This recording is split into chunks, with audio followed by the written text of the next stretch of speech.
Hit it, boys. Powered by NairaBet. This is Football Live with Richard Parr. Hello and welcome to Football Live on Brilla FM. I'm Richard Parr, and what an afternoon of tantalising, sumptuous football have we got for you. It is absolutely incredible. In the English Premier League today, there are 7 games and 6 of them are at the traditional 3 p.m. time here in the UK. That's 4 p.m. over in Nigeria, and they are fantastic games. Let me run them through you today. It's the league leaders Liverpool playing away at Nottingham Forest. It's a West London derby between Brentford and Chelsea. The Magpies, Newcastle, take on Wolverhampton Wanderers. Tottenham Hotspur play host to another London side in Crystal Palace. Everton face a West Ham side who have really been struggling in the last few weeks. And it's Fulham versus Brighton. All of those games kicking off in about 11 minutes. Then later today, it's Luton versus high-flying Aston Villa, who are desperate to get a place in the Champions League this season. Plus, we'll be across all of the leagues across Europe, from France to Italy to Germany to the Netherlands. We'll be keeping an eye on Monza versus Roma later in the Italian Serie A, and in Germany, the game between Wolfsburg and Stuttgart.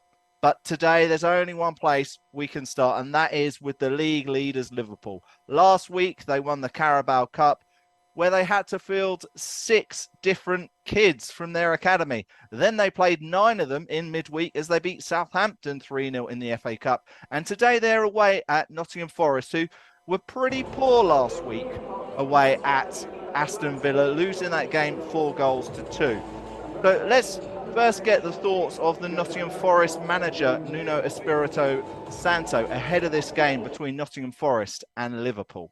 We have to focus on the next game, and the next one is a tough one. It's a tough one. It will require a lot of energy from us. Now it's important to recover well and work and prepare well that game. You know, it's going to be a difficult one, but our focus is always on the next one. The next one is Liverpool, and we look forward for it. A very good team, and playing good. We're going to face a tough opponent. Jurgen, fantastic manager. Will be good to see him, but we have to focus on the team, and they have good players. Yeah, the next one is a very tricky one for Nottingham Forest. So let's get the team news and let's welcome to the show for the first time today, Matt Smith. What is the team that Forest and Nuno have got to face in Liverpool today? Good afternoon, Richard. Good afternoon, Football Live. Nottingham Forest and Liverpool resume Premier League play after Forest crashed out of the FA Cup to Manchester United, while Liverpool cruised past Southampton. Nottingham Forest make 3 changes to the side that lost to United in the FA Cup. Matt Sells, Andrew Omaboma-Dele and Nicolas Dominguez all come in, with Super Eagle Taiwo Iwoniyi on the bench. Liverpool's full team news. Queven Keller is in goal, Connor Bradley at right back, Konate, Van Dijk and Robertson complete the back 4.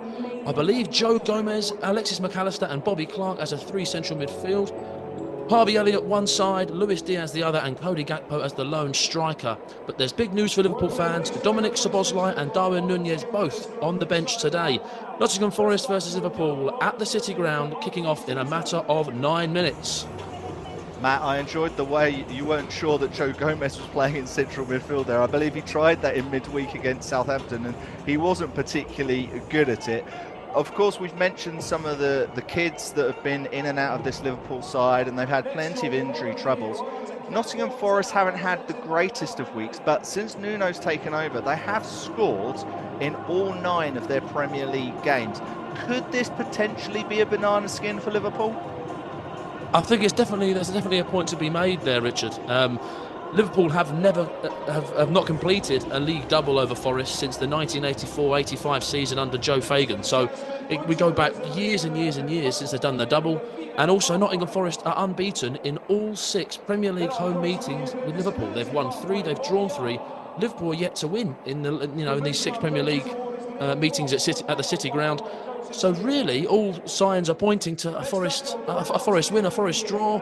Maybe Liverpool haven't got it in them, but we'll have to wait and see. A banana slip potential is for sure, Richard. Well, I look forward to getting coverage from you throughout this afternoon, Matt. One of the other big games this afternoon is in West London. There's only 4.3 miles that separate Brentford and Chelsea. And today's game is taking at the GTEC Community Stadium. Brentford struggling down in 16th, facing a Chelsea side, which of course lost that Carabao Cup final last weekend. Johnny Holmes joins us now with the latest team news. Good afternoon, Johnny. Good afternoon, Richard. Good afternoon, Football Live listeners. Chelsea will be looking to heap even more pressure on Thomas Frank with a win over Brentford.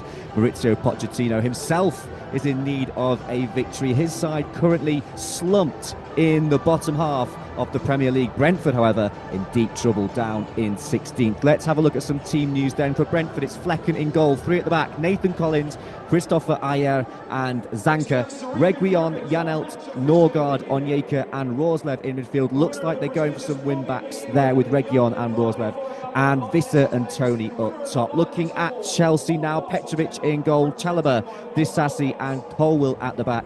Similar system for Chelsea with the wing-backs, Gusto and Chilwell on either side of Enzo Fernandez, Caicedo and Gallagher, with Palmer and Jackson up top in this derby. Thank you, Johnny. Johnny, one of the big talking points in the UK this week has been about Gary Neville's comments about Chelsea following that extra time defeat to Liverpool in the Carabao Cup last weekend. He called them bottle jobs. What did you make of those remarks, and how do you think Chelsea will kind of bounce back from them? I think Gary Neville is very good at coming up with a quote that will steal the headlines. It's a harsh one, and in a way it's true. I mean, Chelsea had the experience, had a starting 11, had less injury woes, and weren't able to grind down a very youthful Liverpool side. I still feel that Chelsea held their own in that game. Both sides hit the post. Both sides had goals disallowed. So it'd be unfair to say it was a one-sided affair. Chelsea just didn't get the job done, and that's been the story of their season. Not clinical enough in front of goal. Can they be better today against Brentford? Thank you, Johnny. One of the most clinical sides in recent weeks has been Wolverhampton Wanderers. They've been fantastic on the break, but they're facing a Newcastle side up at St James's Park who've conceded 12 goals in their last 4 games. Newcastle are in 10th in the league, Wolves are in 9th. Following this game this afternoon is Mark Thomas. Mark, what's the latest team news?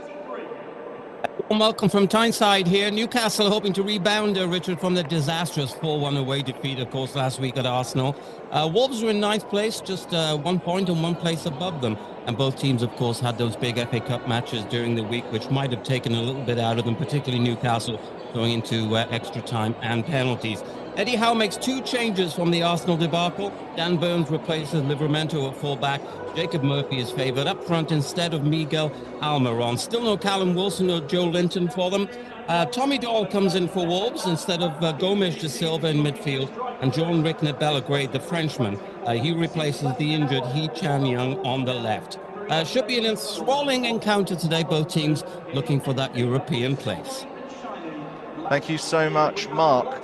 Now, Tottenham Hotspur are in 5th. They're desperate for a place in the Champions League this season. But it was interesting comments this week ahead of their game against Crystal Palace from Ange Postecoglou, their manager, saying they're actually not playing enough football. They only play 3 games in February. They only have 4 coming up in March. And that you don't normally necessarily hear that from a manager saying they're not playing enough games. They're normally complaining that they have too many. Also, in his press conference ahead of this game, Postecoglou gave an update on the injured striker Richarlison. Let's take a listen to that. Well, firstly, we do have a couple of injuries. So Richarlison's out for 3-4 weeks. He picked up a knee injury in the last game, so he'll be out for a little while. We obviously lost. Obviously Cesc had Ryan had a bit of a setback, or a big setback after the last game. We're still down a couple of numbers. But in terms of now and the end of the year, nothing different from the start of the year is to try and keep progressing our football and finish the season strong and try and keep developing our players in our game style so that we see where that takes us this year, but more importantly, how it sets us up for years to come. Well, following that game for us this afternoon is Paul James. Good afternoon, Paul. What is the team news?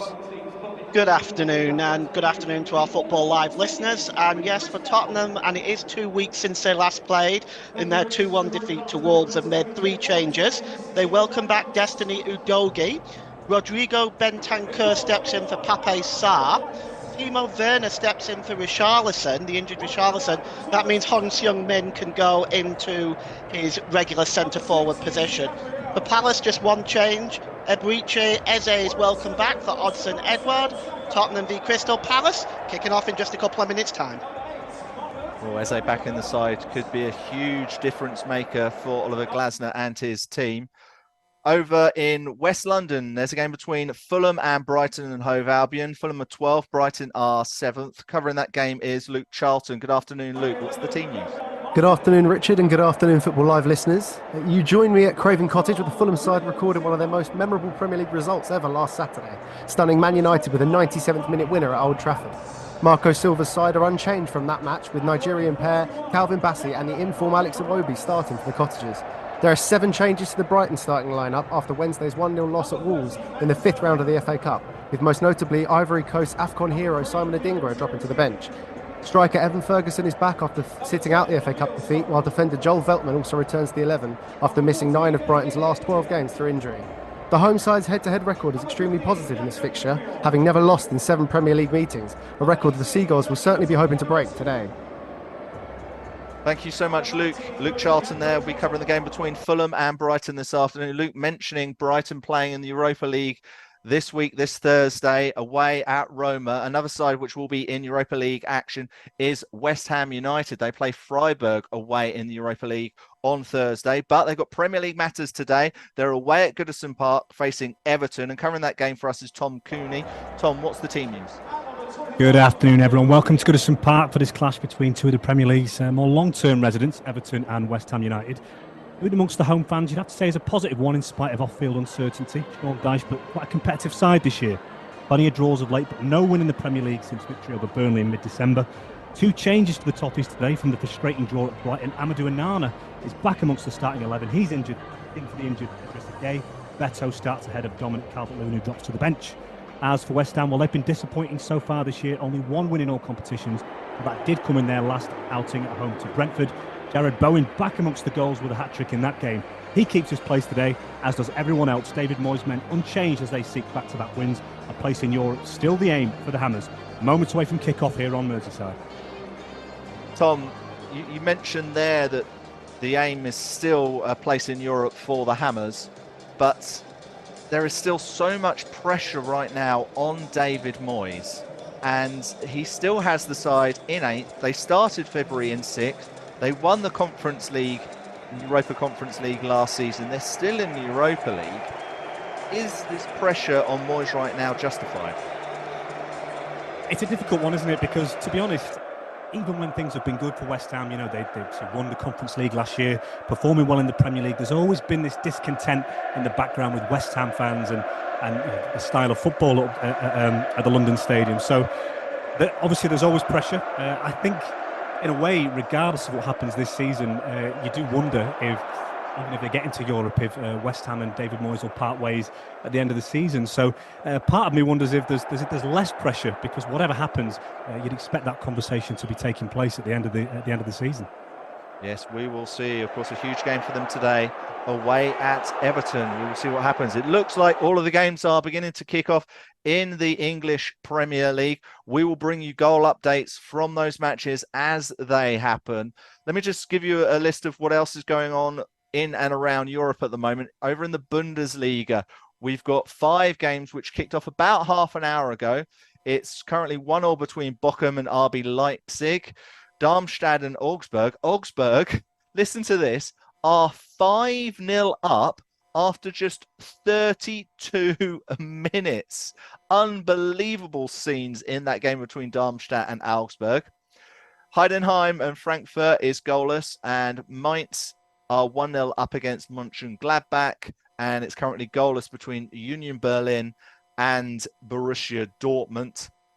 We will have comprehensive coverage later this afternoon of the game between Wolfsburg and third place Stuttgart, who can close the gap on second place Bayern, who were forced to a 2-2 draw on Friday night, conceding a late goal against Freiburg.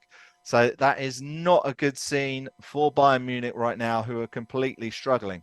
Over in Serie A, it's currently 1-1 at half-time between Udinese and Salernitana. Coming up, we will have coverage of the game between Monza and Roma. And also later tonight, it's Torino versus Fiorentina. There's only one game that we'll keep an eye on later this afternoon in the Nigerian League. That's between the Remo Stars and Bayelsa United. There's two games at halftime in the Saudi Pro League. It's Al Khalij 0, Al Shabab 0. It's Damak 0, El Etifak 2. Stephen Gerrard's side with a 2-0 lead there. Damak have had a player sent off. And over in Spain, it's finished 3-2 to Sevilla against Real Sociedad. An absolute humdinger of a game there. Sociedad getting a late goal back through Mendes. Ramos on the score sheet there for Sevilla, and 2 goals there from El Nesri. So a good result there for Sevilla. So the games are beginning to kick off in the English Premier League. So let's see how the teams are going in the opening stages. Let's head over to the G-Tech Community Stadium. It's Brentford versus Chelsea. Johnny Holmes is covering this for us. How's the game started, Johnny? Yeah, possession early on for Chelsea. No clear-cut chances in the first couple of minutes. It looks like Brentford are going to sit back and try and hit Chelsea on the break. Chelsea had a little chance to send Nicholas Jackson through on goal. Little through ball didn't quite come off for Conor Gallagher. It was intercepted and cleared away. 0-0 after 2 minutes here. Thank you so much, Johnny. Well, with all of these games, you must be wondering what type of odds you can get onto these matches. So let's try and get an update now with our friends at NairaBet. Here's John Kane with all the very latest odds from NairaBet. Yes, thank you very much, Richard. Good afternoon, everyone. And these are the latest odds from NairaBet. Of course, all these prices are subject to change. Let's start with the Brentford-Chelsea game. 3 minutes gone. It's still 0-0, in fact, at all the 6 games that we're covering in the Premier League. Brentford at home, they're 3.20. The draw is 3.60. And away win for Chelsea is 2.15. Liverpool, they're away to Nottingham Forest. Forest at home, they are 4.75. The draw has just gone down to 4.33, and away win for Liverpool is 1.67. Everton, West Ham, Everton at home, they're 2.10. The draw is 3.40 and away win is 3.50. Newcastle against Wolverhampton Wanderers, still 0-0 as well. Newcastle are 1.73 for the win at home. The draw has just gone down to 4.0 and away win for Wolves is 4.33. Spurs against Palace, Spurs are firm favourites on that one. It's just gone down to 1.53 for the win. The draw has gone up to 4.75 and away win for Palace, which is Oliver Glasner's first away game in the Premier League, is 5.25. The last game in the Premier League, Fulham-Brighton. Fulham at home, they are 2.62 to win. Of course, they beat Manchester United 2-1 away, so 2.62. It can, some people will fancy that. The draw is 3.40, and away win for Brighton is 2.60. Now, I know some people like about both teams to score, so the odds on both teams to score are the Spurs Palace game is 1.57, Forest and Liverpool to score, both teams to score, is 1.60, Newcastle Wolves is only 1.53, Everton West Ham is 1.73, Fulham Brighton are 1.70 and Brentford against Chelsea is 1.57. Of course, all these prices are from NairaBet and is all subject to change. Thank you so much, John Kane. Really good odds there. So check out NairaBet for your latest odds. We've got so much exciting football going on for you this afternoon. Let's now get an update from the game between Newcastle and Wolves at St James's Park. Mark Thomas is following this one. Here's a bit of a lively start to the game. Oh, yes, a great attacking match here today, Richard. Full throttle right from the get-go. Both teams, great attacking intent. Neto was very dangerous, as he always is. He's so lightning quick on the right-hand side for Wolves. He took the ball just on the halfway line, a bad header from one of the Newcastle defenders. I think it was Botman. And he picked it up and he drove fiercely right into the heart of the Newcastle defence. And Fabian Schär came to their rescue. But great intent from Wolves. And Newcastle, well, they've not been too sloppy either. Great game on the cards here. 6 minutes gone. It's Newcastle 0, Wolves 0. Thank you, Mark. I mentioned a few moments ago that Sevilla were 3-2 winners over Sociedad, and the decisive goal came from Sergio Ramos. the veteran Spanish defender who won everything with Real Madrid and Spain. But just listen to these stats of the goals he scored. Remember, he's the central defender here. He scored 72 goals for Real Madrid, 4 for Paris Saint-Germain, and now Sevilla, he scored 4 goals. That's 80 league goals. Absolutely unbelievable stats there from Sergio Ramos. Of course, one of the big games this afternoon that we are keeping an eye on is Liverpool, the league leaders. They're playing away at Nottingham Forest. Let's get the latest there from Matt Smith. How's the game been going the opening 5 or 6 minutes?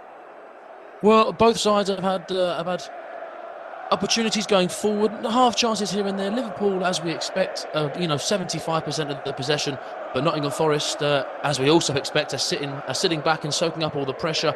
We spoke about Joe Gomez, whether he was going to be a sort of central defensive midfielder, and that's what he's going to be. He's going to drop in and get the ball off of Konate and Van Dijk. But it looks like Forest are going to launch counter-attack after counter-attack. But it is still 7 minutes play. Nottingham Forest 0, Liverpool 0. Thank you so much, Matt. We'll keep a close eye on that game. Another side with ambitions to play in Europe next season is, of course, Tottenham Hotspur. They're at home to Crystal Palace. We're about 9 minutes into that game. Paul James, how's it been going? It's been a very shaky start, to be honest. But Crystal Palace have had the first opportunity with a shot from Jordan Ayew, which was ballooned over the crossbar. Unfortunately, though, there's been nothing from Spurs from their perspective, and Palace haven't won a game against Spurs in the league at Tottenham since 1997. It's still 0-0 here with that 8 minutes gone. From the beginning. Hit it, boys. You are listening to Football Live. Live and exclusive on Brila FM. Join round the corner where the big boys play. Get involved in NairaBet's Super Sunday Special and net yourself a free bet. Reigning Premier League champions Man City take on Man United at the Etihad Stadium, and we are giving away a 100% matched free bet up to 500 Naira. Whether you back the Citizens or the Red Devils, you will still be eligible for the free bet, regardless who wins. All you need to do is log into www.nairabet.com, bet on Manchester City versus Manchester United, receive your free bet to use in any sports or virtuals. To qualify, just place a bet on either the pre-match market or in play. Full details can be found on our promotions page. Must be over 18, minimum odds of 1.5. Must be a real money bet. Cash out bets do not qualify. General and free bet terms and conditions apply. Please gamble responsibly. Football Live. Football's never sounded so good on Brila FM every Saturday and Sunday. Coming up tomorrow on Football Live, Premier League action. Yeah! Manchester City against Manchester United. 1, 2, 3, run it! The Premier League, the Bundesliga, Serie A, the Saudi Pro League, La Liga, French League 1. Let it hit them. Around the grounds, chasing the goals. You are listening to Football Live. Live and exclusive on Brila FM. Around the grounds, chasing the goals. You are listening to Football Live. Live and exclusive on Brila FM. A good type of game of football. Let's get back to the action on Football Live. Powered by NairaBet. This is Football Live with Richard Parr. Yes, you may have just heard there is a huge game in the English Premier League tomorrow. It's the Manchester derby between Manchester City and Manchester United. And City have got their main striker in fantastic form. Erling Haaland scoring 5 in midweek away at Luton in their 6-2 victory. I think Kevin De Bruyne set up 4 of them. Absolutely fantastic combination play between those two players. I believe that was Erling Haaland's 20th hat-trick in his career.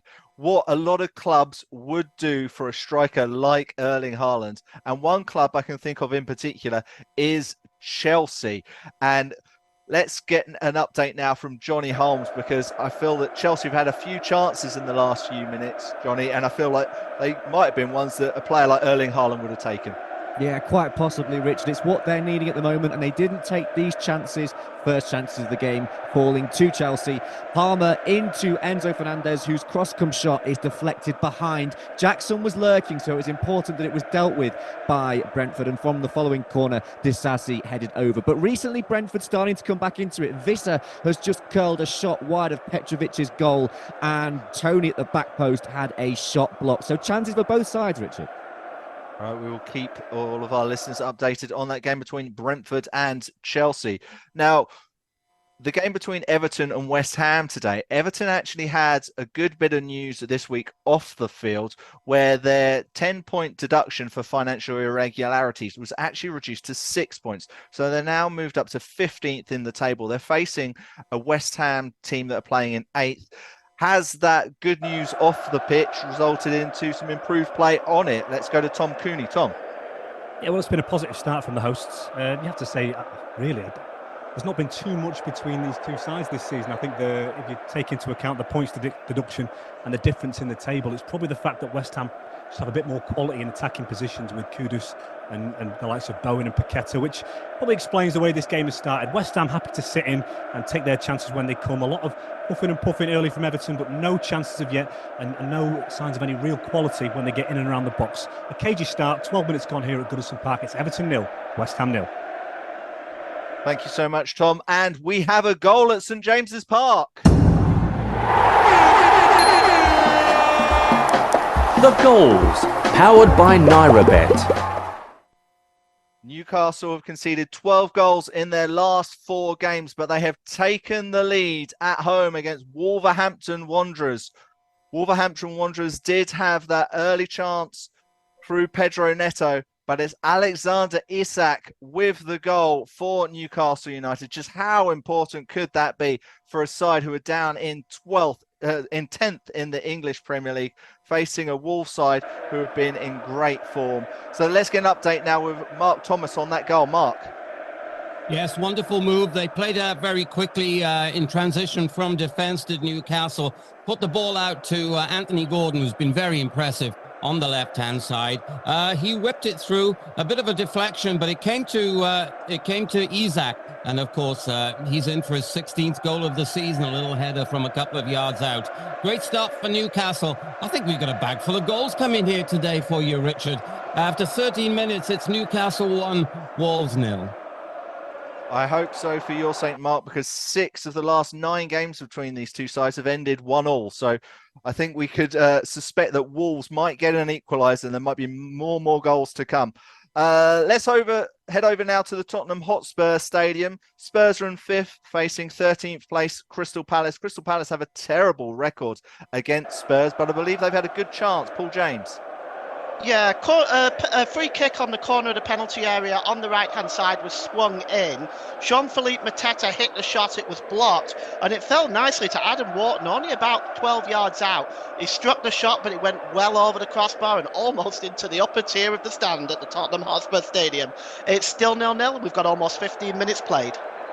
Thank you, Paul. Of course, this is the last season of Jurgen Klopp at Liverpool, and he's had some fantastic moments, fantastic memories, and some superb players over the years. You think of the likes of Salah, Firmino, Mane, Coutinho, but one of the iconic heroes of Liverpool over the last few years now plays for Nottingham Forest, and Matt Smith, I believe he's had a big chance for scoring for Forest.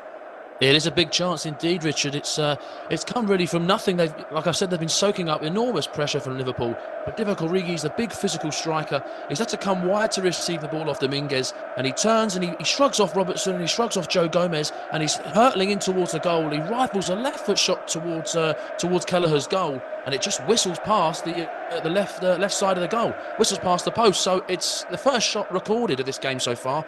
It's 15 minutes in. Nottingham Forest 0, Liverpool 0. Thank you so much. Let's go back to the GTEC Community Stadium. Brentford had a good opportunity for a free kick. Johnny Holmes, how did it go? They did. Free kick for Brentford in a dangerous area. It was a late tackle by Chilwell on Tony. A little bit of a stamp, but Slightly innocuous, not particularly deliberate on Chilwell's part. No cards, but free kick whipped in. Unfortunately for Brentford, comes to nothing as the free kick goes against them. That was a chance to whip a ball into a dangerous area. They couldn't take it. It's Brentford 0, Chelsea 0 after 16 minutes. Thank you so much, Johnny. We spoke earlier about Erling Haaland being a potential striker that Chelsea would love to have. Well, could it be Ivan Toney? Could that be the type of player they go for in the summer? Of course, I believe they've spent over $1 billion since Todd Bowley's taken over at Stamford Bridge. Let's get the latest scores in the Bundesliga. A lot of these games are approaching half-time. In fact, we've got it's a half-time between Heidenheim and Frankfurt. Frankfurt are leading that 1-0. Mainz are 1-0 up against Mönchengladbach. That's at half-time. The rest of these games are in stoppage time, approaching half-time. It's Bochum 1, RB Leipzig 1. It's still 5-0 to Augsburg away at Darmstadt. An unbelievable scoreline there. And Borussia Dortmund now have the lead. They're winning 1-0 away at Union Berlin. Karim Adeyemi with the goal in the 41st minute there for Borussia Dortmund. Let's head back to the game between Nottingham Forest and Liverpool. Matt Smith, there's been a chance for the league leaders. There has indeed, and just as Forest was just trying to turn the knife a little bit, Liverpool had their own chances. Luis Diaz received the ball off Robertson just on the edge of the Forest box, and Diaz puts it onto his right foot, and he strikes it really well, and it's deflected off of Omar Bomadeli, the Nottingham Forest defender, and it whistles right past the right side post and sends Mats Sells, the Forest keeper, crawling for that ball, so it doesn't go in the net. But it went out for a corner. Corner came to no avail. So a chance each in 2 minutes' time. 17 minutes played. Forest 0, Liverpool 0. Matt, what have you made of Liverpool's defending last week? I kept a very close eye on the game between Forest and Aston Villa, and the Forest defenders, in particular the two that started that day, which were Felipe and Murillo. I know Felipe's on the bench today. They really struggled against Watkins. They struggled against Leon Bailey. How are they doing against the Liverpool attack line right now? I have to say they're doing okay. That was, the Liverpool's first chance. Fair enough, it was deflected, went for a corner. But, we're 18 minutes in and that's Liverpool's first shot.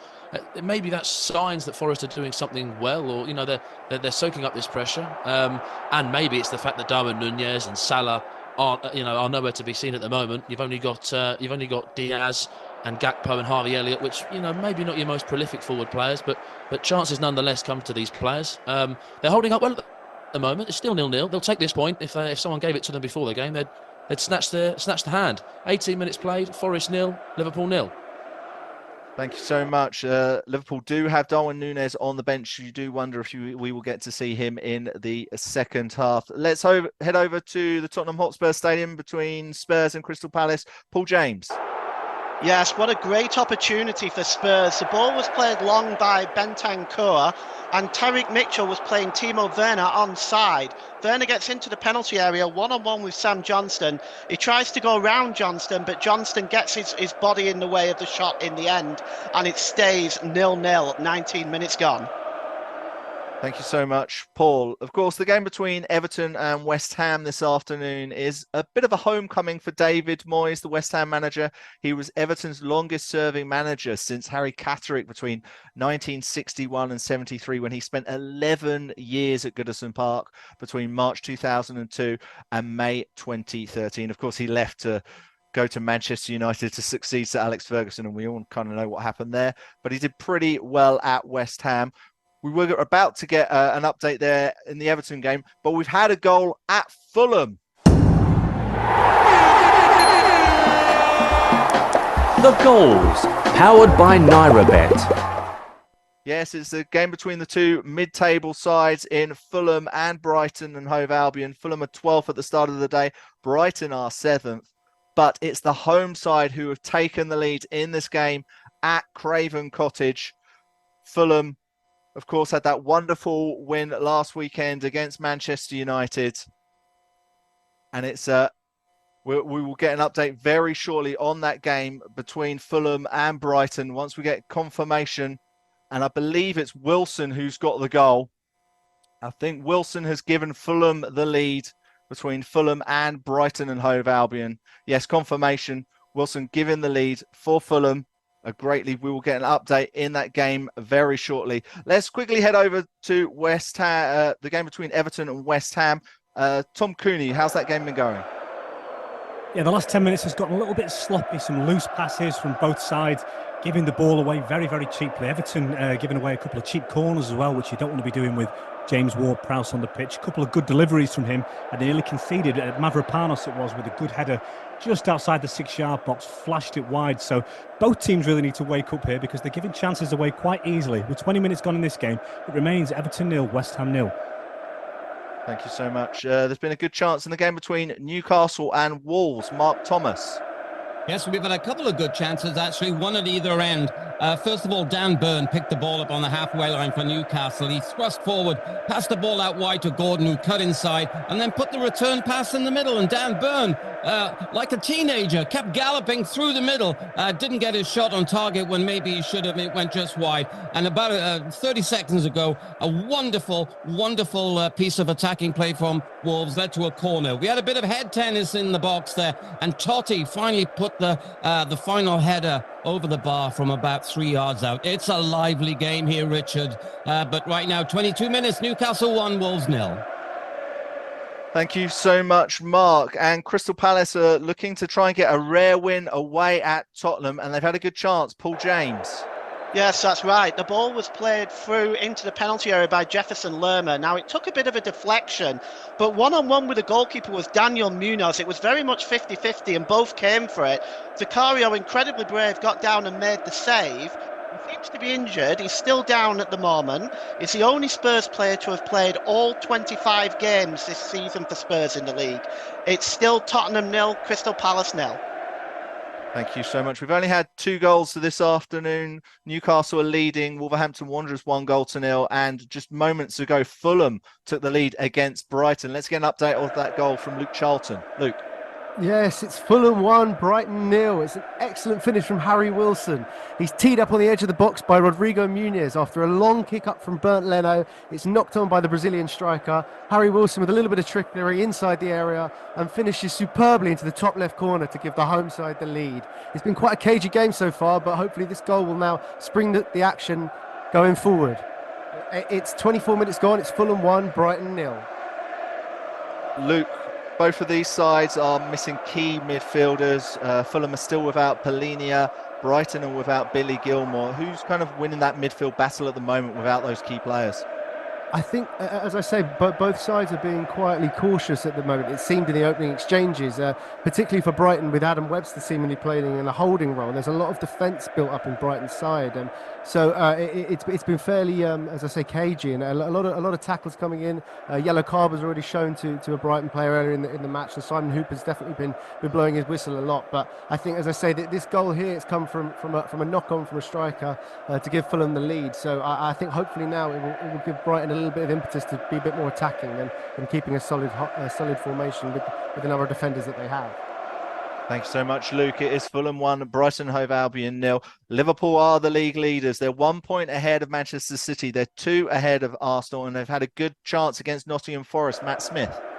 They have, yeah. I'll talk about the Liverpool chance, but Forest have had an even bigger chance at the other end of the pitch. But Liverpool had a good chance. It was wide with Andrew Robertson. He's on the left. That seems to be where Liverpool are attacking, down that left side. Andy Robertson's really sort of far down that left wing, and he's cut it back to Alexis McAllister, who's sort of on the penalty spot, and he's tried to do a smart little flick with the inside of his left foot, you know, the little flick between the legs, and it's come to no avail. And on the counter-attack from that attack, Forest have gone forward. Anthony Elanga's found himself one-on-one with Caoimhin Kelleher in goal, and it's a fantastic save from the Irish goalkeeper.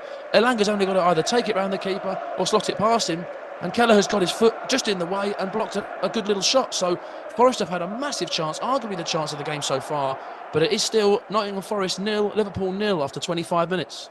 We did wonder whether Forest could be a banana skin for Liverpool today. At the moment, it's still goalless. The game between Newcastle and Wolverhampton Wanderers. Newcastle are leading that game thanks to a goal from Alexander Isak.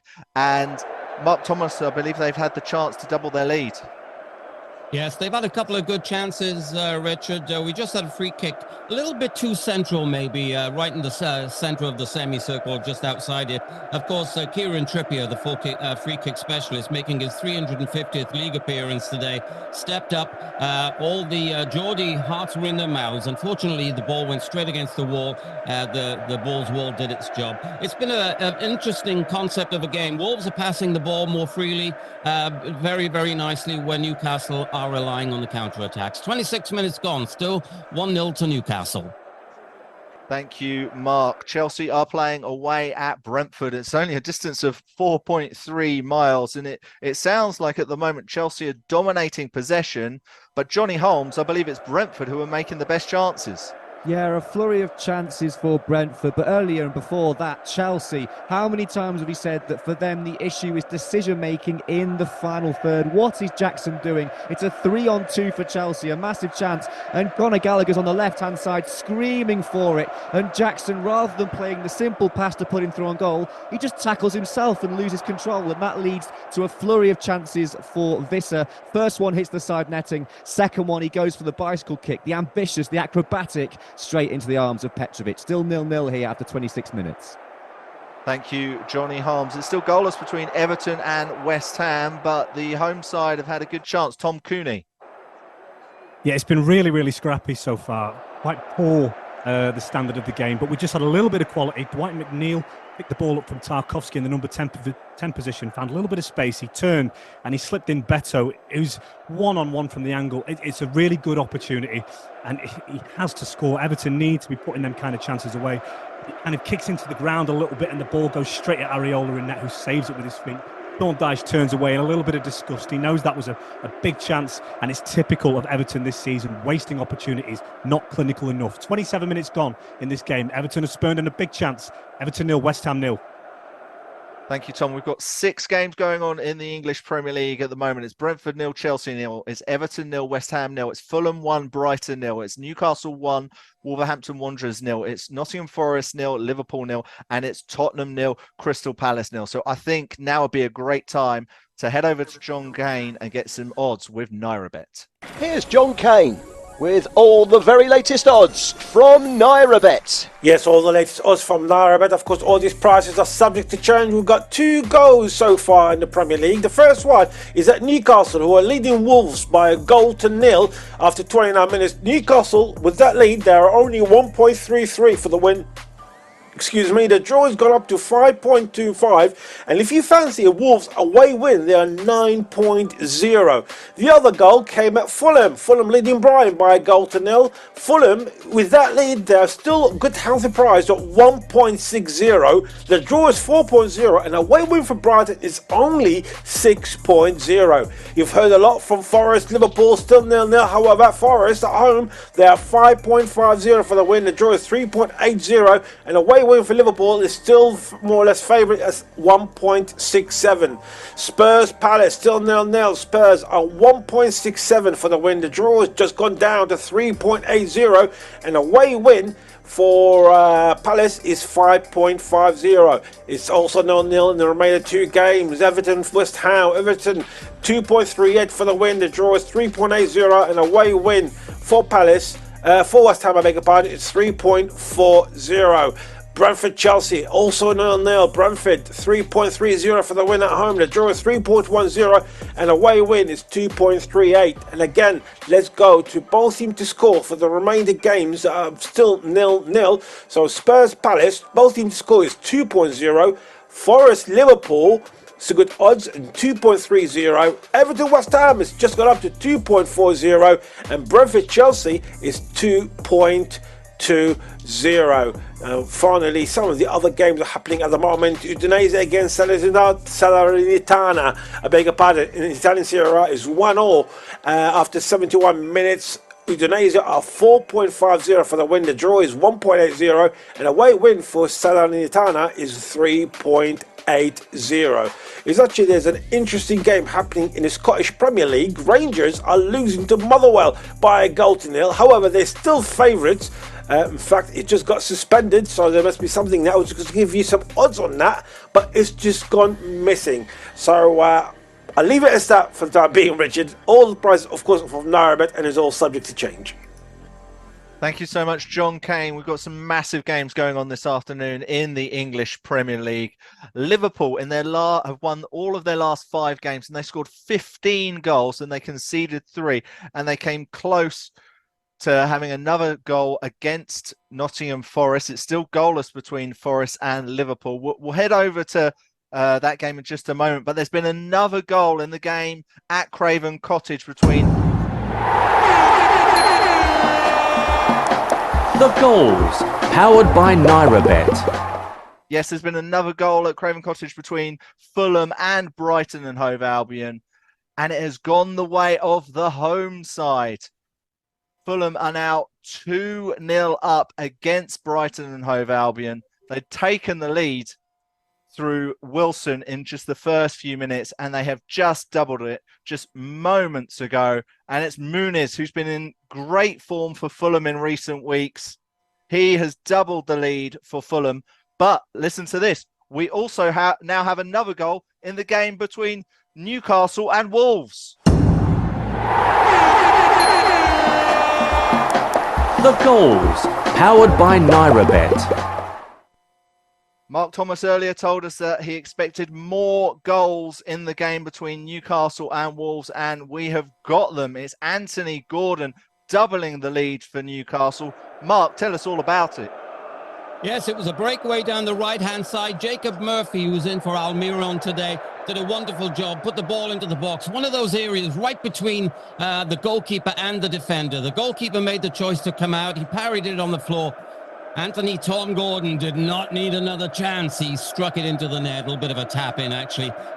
Looks as if Newcastle have been the better team so far. They've been stretching the defence. The back three of Wolves, Kilman and Totti have been stretched. So I'm not surprised that goal happened. 32 minutes gone. It's now Newcastle 2, Wolves 0. Well, it's a great start for Newcastle. They're looking for their first home win since the 16th of December, having drawn 2 and lost 2 at St James's Park since then. But they're well on their way, potentially getting 3 points today at St James's Park. So let's just do a quick reminder of the scores so far this afternoon. It's Brentford 0, Chelsea 0, it's Everton 0, West Ham 0, it's Fulham 2, Brighton and Hove Albion 0. It's Newcastle 2, Wolverhampton Wanderers 0. It's Nottingham Forest 0, Liverpool 0, and it's Spurs 0, Crystal Palace 0. Now, in that game between Brentford and Chelsea, it appears that Chelsea have had a lot of the possession, and in the last few minutes, Johnny Holmes, they had a massive chance. Oh, I don't know how Chelsea haven't got in front here. It's Nicholas Jackson again. Does everything right at first, then everything wrong in the end. Goes round the keeper Flecken, has him flapping. He's round him. He's got the goal at his mercy. So much to aim at, but he bobbles his shot and allows the defender to get back. How has he not put Chelsea in front there? Real chance for Jackson. He's got to start taking them. Brentford 0, Chelsea 0, 33 minutes played. Yeah, he really does. Chelsea really struggling in front of goal without a high-quality, top-class striker. You wonder whether they might be regretting sending out Broja on loan to Fulham. Speaking of Fulham, they are 2-0 up against Brighton and Hove Albion. Oh, but before we go there has been a goal in the game between Brentford and Chelsea. The goals, powered by Nairabet. And it has fallen to the away side on Maurizio Pochettino's 52nd birthday. The Argentinian side have taken the lead against their West London rivals, Brentford. We're just waiting for confirmation of who has got that goal in that game between Brentford and Chelsea. And I knew it. It was the curse of the commentator. I was just saying how Chelsea shouldn't have sent Broja on loan. I was saying how Chelsea need a striker. And of course, Nicholas Jackson has scored for Chelsea. Unbelievable scenes. Johnny Holmes, tell me all about it.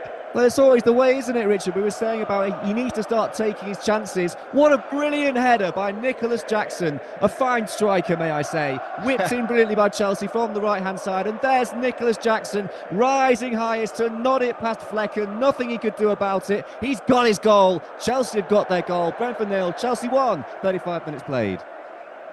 Oh, it's always the way, isn't it? It's the curse of the commentator, Nicholas Jackson. Coming back to haunt me. But Chelsea do have a good recent record in London derbies. They have won 4 of their last London derbies. So they are leading now 1-0 away at Brentford. They've had plenty of possession and they had a huge chance from Jackson, and he's now put them ahead in the English Premier League. That, of course, is one of the biggest games, arguably one of the biggest is between Nottingham Forest and Liverpool. We'll get to that shortly, but Fulham are 2-0 up against Brighton. Let's hear about their second goal from Luke Charlton. Luke. Yes, well, I'm the way it's going today, I think Armando Broja's going to have to get used to sitting on the bench, because it's Rodrigo Muniz, who's now turned provider for the first goal, is the scorer in the second. Harry Wilson, who scored the opener, is actually the one who's whipped the ball in deliciously for Muniz to head home Fulham's second to give them a commanding 2-0 lead in this first half against Brighton. It was an excellent header from Muniz. He was able to divert his run behind the defender for Brighton and knock it into the top corner to give Fulham the second goal in the match. In the 37th minute here, it's Fulham 2, Brighton 0. Not a good afternoon right now for Roberto De Zerbi. Brighton making 7 changes, perhaps with one eye on that game against Roma in the Europa League on Thursday. Fulham do have a really good record against Brighton in the Premier League. They're unbeaten in 7 games. So they're pretty used to having the advantage over the Seagulls, and they are now leading 2-0. Let's get some updates from across Europe. The games in the Bundesliga, the second halves have begun there. We're in the 47th minute of the game between Bochum and RB Leipzig. It's still 1-1. It's Darmstadt 0, Augsburg 5 still. Yes, 5. There's been a goal in the last few minutes for Frankfurt. They're now 2-0 up against Heidenheim. Nkunku with the second goal for Frankfurt. Earlier they went ahead through an own goal from Gimba. It's Mainz 1, Mönchengladbach 0. And Borussia Dortmund are still leading 1-0 away at Union Berlin. Karim Adeyemi with the goal just before half-time for Dortmund. In Serie A, it's about 10 minutes left in the game between Udinese and Salernitana. Udinese made an equaliser through Kamara after Chuana had given Salernitana the lead. So it's 1-1 in that game. But let's head over to Johnny Holmes because I believe there's been a booking in the game between Brentford and Chelsea. Johnny. There has been. Gallagher looking for a penalty, throws himself to the ground in the box under pressure. Of course, that leads to a VAR check, but the referee's first inkling was that it was a dive and he booked Gallagher. They took it to the screen at Stockley Park and it has been upheld. No penalty. Yellow card for Gallagher for diving, for simulation. It's still Brentford 0, Chelsea 1 after 39 minutes. Johnny, one of the players who continually gets linked with a move away from Chelsea is Conor Gallagher, but he's arguably been one of their best players this season. How's he been performing in this game despite this dive? He's been pulling the strings very well. I feel like Chelsea should do everything they possibly can to hold on to him. One of their brighter sparks this season, not a particularly bright season for Chelsea, but Gallagher has been a standout. Shown leadership as well, which is something that Chelsea are going to need if this project is going to go anywhere. So Gallagher, they need to hold on to him. Can they do so? Brentford 0, Chelsea 1, 38 minutes played. Thank you so much, Johnny. Of course, we're keeping a close eye on the league leaders, Liverpool. They are playing away at Nottingham Forest. How they've been doing in the last few minutes, Matt Smith. Matt. Well, it's as expected. Liverpool are dominating possession as they have for this opening 39-40 minutes. They're 73% of the possession.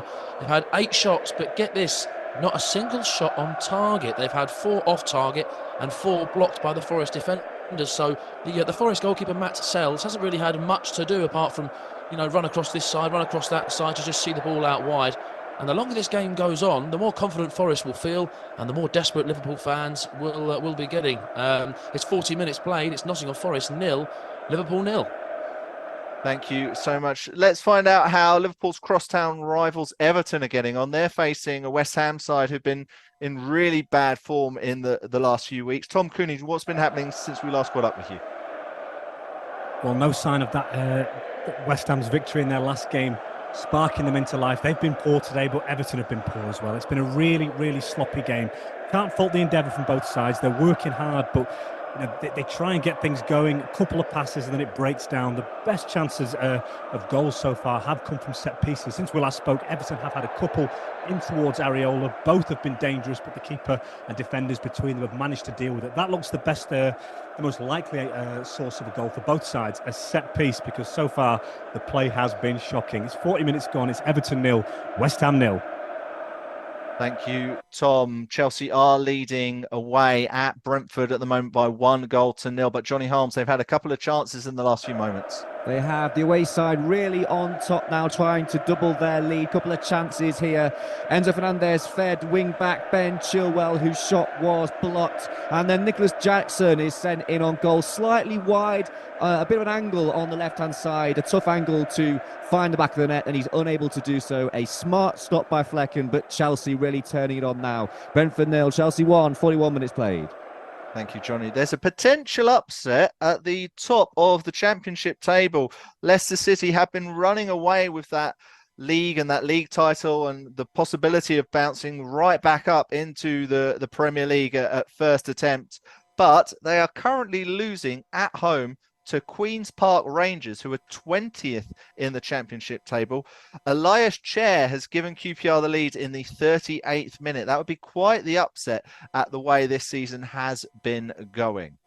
All right, let's get some more updates around the grounds from the English Premier League. Tottenham are facing Crystal Palace. It's still goalless, but Paul James, I believe Spurs are absolutely dominating possession. Yes, absolutely. They've had 83% possession in this game, but they've created very little. Since you were last with us, actually, Palace had the best chance when Jordan Ayew got the ball in the penalty area, struck a shot which forced a really good save from Vicario, but it is still 0-0. Thank you so much. There has been a penalty in the game between Everton and West Ham. Everton have had more wins and points and goals against West Ham than they've done against any other Premier League opponent. Of course, Everton won the reverse fixture 1-0 at the London Stadium on October the 29th. So we will see if they're able to put away that penalty. We'll get that update as soon as we have it. That's a really important game for Everton, facing a West Ham side who you wonder if they've got one eye on the game against Freiburg in the Europa League, which is, of course, away on Thursday. And just confirmation that the penalty has now been given by VAR. We'll get an update on what happens there in just a moment. And I believe it's been missed.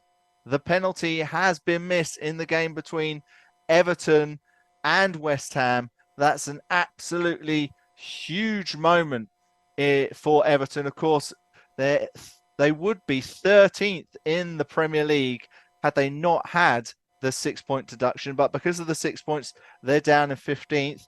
That was reduced from 10 this week. They were in the relegation zone because of that, but now bounced up to 15th. They haven't won in their last 9 Premier League games. They did have one of their best winning runs in a long time with 4 Premier League wins in a row before then, but it's been a really bad spell for Everton, and it seems to get worse by having a penalty and missing it against West Ham. A huge opportunity for Everton there. Let's get some updates across Europe now for you. We're, of course, keeping an eye on the Bundesliga, on the Italian League, on the Eredivisie. In Nigeria later, it's Remo Stars against Bayelsa United. Udinese 1, Salernitana 1. That game's coming towards full time. It's Monza against Roma kicking off in about an hour and 15 minutes. And then later it's Torino versus Fiorentina. In the Saudi Professional League, in the Saudi Pro League, it's Al Khalij 0, Al Shabab 0. It's Damak 0, Al Etifak 2. There's about 5 minutes to go in that game. Earlier today in La Liga, it's Sevilla 3, Real Sociedad 2. That's a full-time result. Sergio Ramos scoring his 80th league goal, his 4th for Sevilla. And it's currently goalless between Rayo Vallecano and Cadiz. Over in the Championship, it's Birmingham City 2, Southampton 1. Jay Stansfield on loan from Fulham with his 9th of the season for the Blues. But let's get some details on that penalty miss between Everton and West Ham. Tom Cooney. Yeah, the penalty was given by VAR. I didn't quite see it to begin with. It was a handball shout on Kurt Zuma, and it was one of those where play continues. They've obviously had a look, and they stopped play mid-game, sent the referee to the screen. He'd take a look, and I think Kurt Zuma has just taken his arm just outside of his body to block a cross that came in. It was Beto that stepped up to take the penalty. I must say, I am surprised. You know, he's not the most prolific in front of goal, and there's probably better ball strikers in this Everton squad. He didn't look confident. He stepped up. The ball was down low to Areola's left-hand side, but it wasn't overly convincing. He was able to get down and make the save. There was a bit of a VAR check. Everton were hopeful because someone had maybe stepped into the box or Areola had stepped off his line. It wasn't to be. The penalty has been missed, and we're into stoppage time at the end of the first half here. Everton have missed a golden opportunity to take the lead. It remains Everton 0, West Ham United 0. Thank you so much, Tom. The league leaders, Liverpool, are desperately trying to get a win to extend their lead at the top of the English Premier League because Manchester City don't play until tomorrow against Manchester United. Earlier today, we did wonder whether their trip to Nottingham and Nottingham Forest could be a potential banana skin, and it is half-time in that game. It's goalless at half-time. Matt Smith, how's that game been going? Well, Liverpool dominated possession for the first half, but the best chance of the game, I would argue, came from Forest's Anthony Elanga. He found the path of a really nice Origi pass over the top of the Liverpool defence. And the Swedish winger only really had the goalkeeper, Queben Kelleher, to beat, but the keeper kept his feet wide and he stopped the slotted finish. Bobby Clark for Liverpool swung a really nice curling effort over the Forest bar, whistled over the bar. Luis Diaz has had a little scrambling effort cleared off the line by Murillo, but not a single shot on target for the league leaders in the first 45 minutes. It is half-time at the City Ground. It's Nottingham Forest 0, Liverpool 0. Thank you so much. It's also half-time at St James's Park in the game between Newcastle and Wolverhampton Wanderers. Let's get a half-time update from Mark Thomas. Mark. Yes, Richard, it's just gone to halftime here. Newcastle, good value for the 2-0 scoreline so far. They've sort of dominated going forward. Their passing has been crisp. They've been very effective on the counter-attack. Gordon and Dan Burns on the left-hand side and Murphy out on the right have been causing all sorts of chaos. Had a couple of goals, kind of scrappy goals, a header from Isak, and then, of course, that tap-in from Anthony Gordon himself. The rain is pouring down here at St. James's Park, as is the love and adoration from the home fans for their favourite Newcastle players. It's a good performance so far, and Wolves will have to pick it up in the second half. Half-time here, 2-0 to Newcastle. Thank you so much, Mark. It's also half-time in West London in the game between Brentford and Chelsea. Johnny Holmes. A classic case of the curse of the commentator. Nicholas Jackson had just missed a sitter going round the keeper and slotting it straight at a defender. But then a couple of minutes later, he was on hand to rise high, whipped in by Gusto onto the head of Nicholas Jackson, nodding it past. Flecken in goal, nothing the Brentford keeper could do about it, and it's been all Chelsea since then. Conor Gallagher was booked for simulation, looking for a penalty. Chelsea could have had more goals, chances for Jackson, chances for the Blues, but it stays Brentford 0, Chelsea 1 at half-time. Thank you. It's also half-time in another part of West London, a little bit further east, over in Fulham, in the game between Fulham and Brighton and Hove Albion. Luke Charlton. Yes, it's Fulham 2, Brighton 0 at half-time here. And Marco Silva's side have carried on from where they left off at Old Trafford last weekend by racing into a 2-0 lead early in the half. It came through Harry Wilson's first goal in the 21st minute after excellent play from Rodrigo Muniz to knock it down into his path. And Rodrigo Muniz turned from provider to scorer himself in the 32nd minute with an excellent header from Harry Wilson's cross. He was able to evade the Brighton defenders and knock it home to give Fulham a 2-0 lead. As it stands here at half-time, Fulham 2, Brighton 0. Thank you so much there, Luke. And there's 3 games. There's games all across London this afternoon. We're going to head north of London now. We're going to head to Paul James because it's half time between Spurs and Palace. Paul. Yeah, it's half-time. Tottenham Hotspur 0, Crystal Palace 0.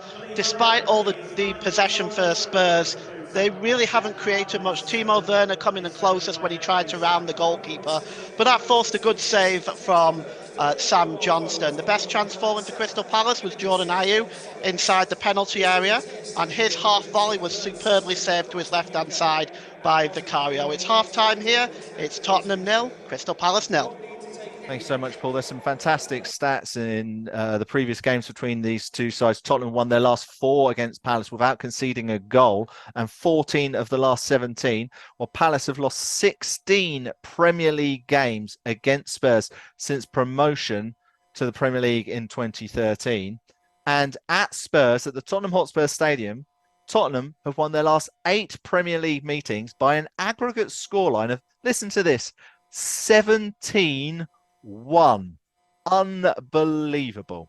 All right, we've got another half-time score coming in, and it is goalless between Everton and West Ham. Let's get an update on that first half from Tom Cooney. Tom. It's 0-0 here at Goodison Park between Everton and West Ham. A very tightly contested affair. A really intense first half of football. Very physical game, but you have to say lacking in quality. Everton and Sean Dyche, though, will be extremely frustrated to be level at the break. 2 huge chances for the Toffee striker Beto. The second coming from the penalty spot after VAR intervened to penalise Kurt Zuma for handball. His kick was saved well, down low by Areola to keep this game level at 0-0. It's all to play for here on Merseyside in the second half. Everton will be very frustrated, as I say. West Ham, they can't be much worse in the second half. All to play for, 0-0 at the break. Fantastic. Thank you, Tom Cooney. What an afternoon of football we have for you. What a first half it has been. Let's go through the scores in the English Premier League with all of the games now at halftime. 6 of them. Yeah, you heard me right. 6 games kicking off at the traditional 3 p.m. in the UK. Unbelievable. So at halftime, it's Brentford 0, Chelsea 1. The goal there from Nicholas Jackson. It's Everton 0, West Ham 0. Beto missing a penalty for Everton. It's Fulham 2, Brighton and Hove Albion 0. Harry Wilson and Muniz with the first half goals for Fulham and Marco Silva. It's Newcastle 2, Wolverhampton Wanderers 0. A fantastic start there for Eddie Howe's side. It's Nottingham Forest 0, the league leaders Liverpool 0.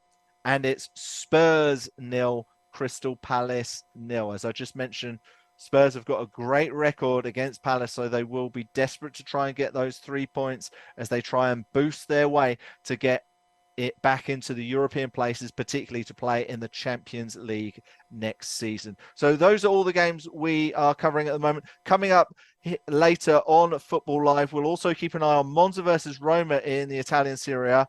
We'll have fantastic coverage for you in the game between Wolfsburg and third place Stuttgart in the German Bundesliga. Plus, we'll be all across the game between Luton and the in-form Aston Villa. That's all still to come. Football Live will also be having a huge day on Sunday in the Manchester derby between Manchester City and Manchester United. What a fantastic game that will be. All right, so we've got so much coming up on Football Live. We are covering everything in England, in Germany, in Italy, in Spain, in Saudi Arabia, in Nigeria. You name it, we've got it covered here on Football Live. We'll be back for more second half coverage in about 12, 13 minutes time. But for now, I'm going to hand you back to FJ and the team. This is Football Live with Richard Parr. Hello and welcome back to Football Live. I'm Richard Parr. We've got a fantastic afternoon of football action for you. We're covering games all across Europe, from England to Germany to Italy to Spain, and wherever else there is a ball going in the back of the goal, we have got you covered. And in fact, the second half games have just kicked off in the English Premier League, and we've already got a goal. The goals, powered by NairaBet. Yes, we went into the break there with Chelsea leading Brentford by 1-0 with Nicholas Jackson scoring his first Premier League goal since December the 16th.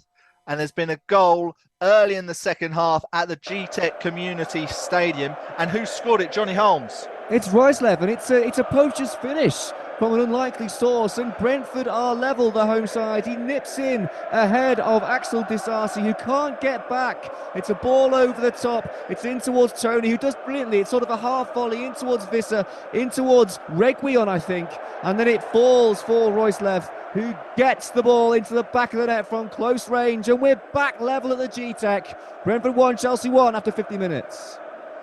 Fantastic. Thank you so much, Johnny. We'll get more updates from Johnny this afternoon from the game between Brentford and Chelsea. It's the league leaders, Liverpool, who have the chance to extend their lead at the top of the English Premier League. They're currently 1 point ahead of Manchester City, 2 ahead of Arsenal. City don't play until tomorrow. Arsenal don't play until Monday. So Liverpool have the chance of going 4 points clear, but they're currently being thwarted away at Nottingham Forest. Let's get an idea of the first few minutes there from Matt Smith. Matt. Well, it's been a much faster start to this second half than the first half was, that's for sure. It was all Liverpool in the first half, and Forest started this second half much the better side. It's gone back the way that we know of, and Liverpool are dominating possession again. You know, we're 52 minutes in. Andy Robertson had an effort cleared off the line again. So that's 2 efforts now in this game that Liverpool have had their chances cleared off the line.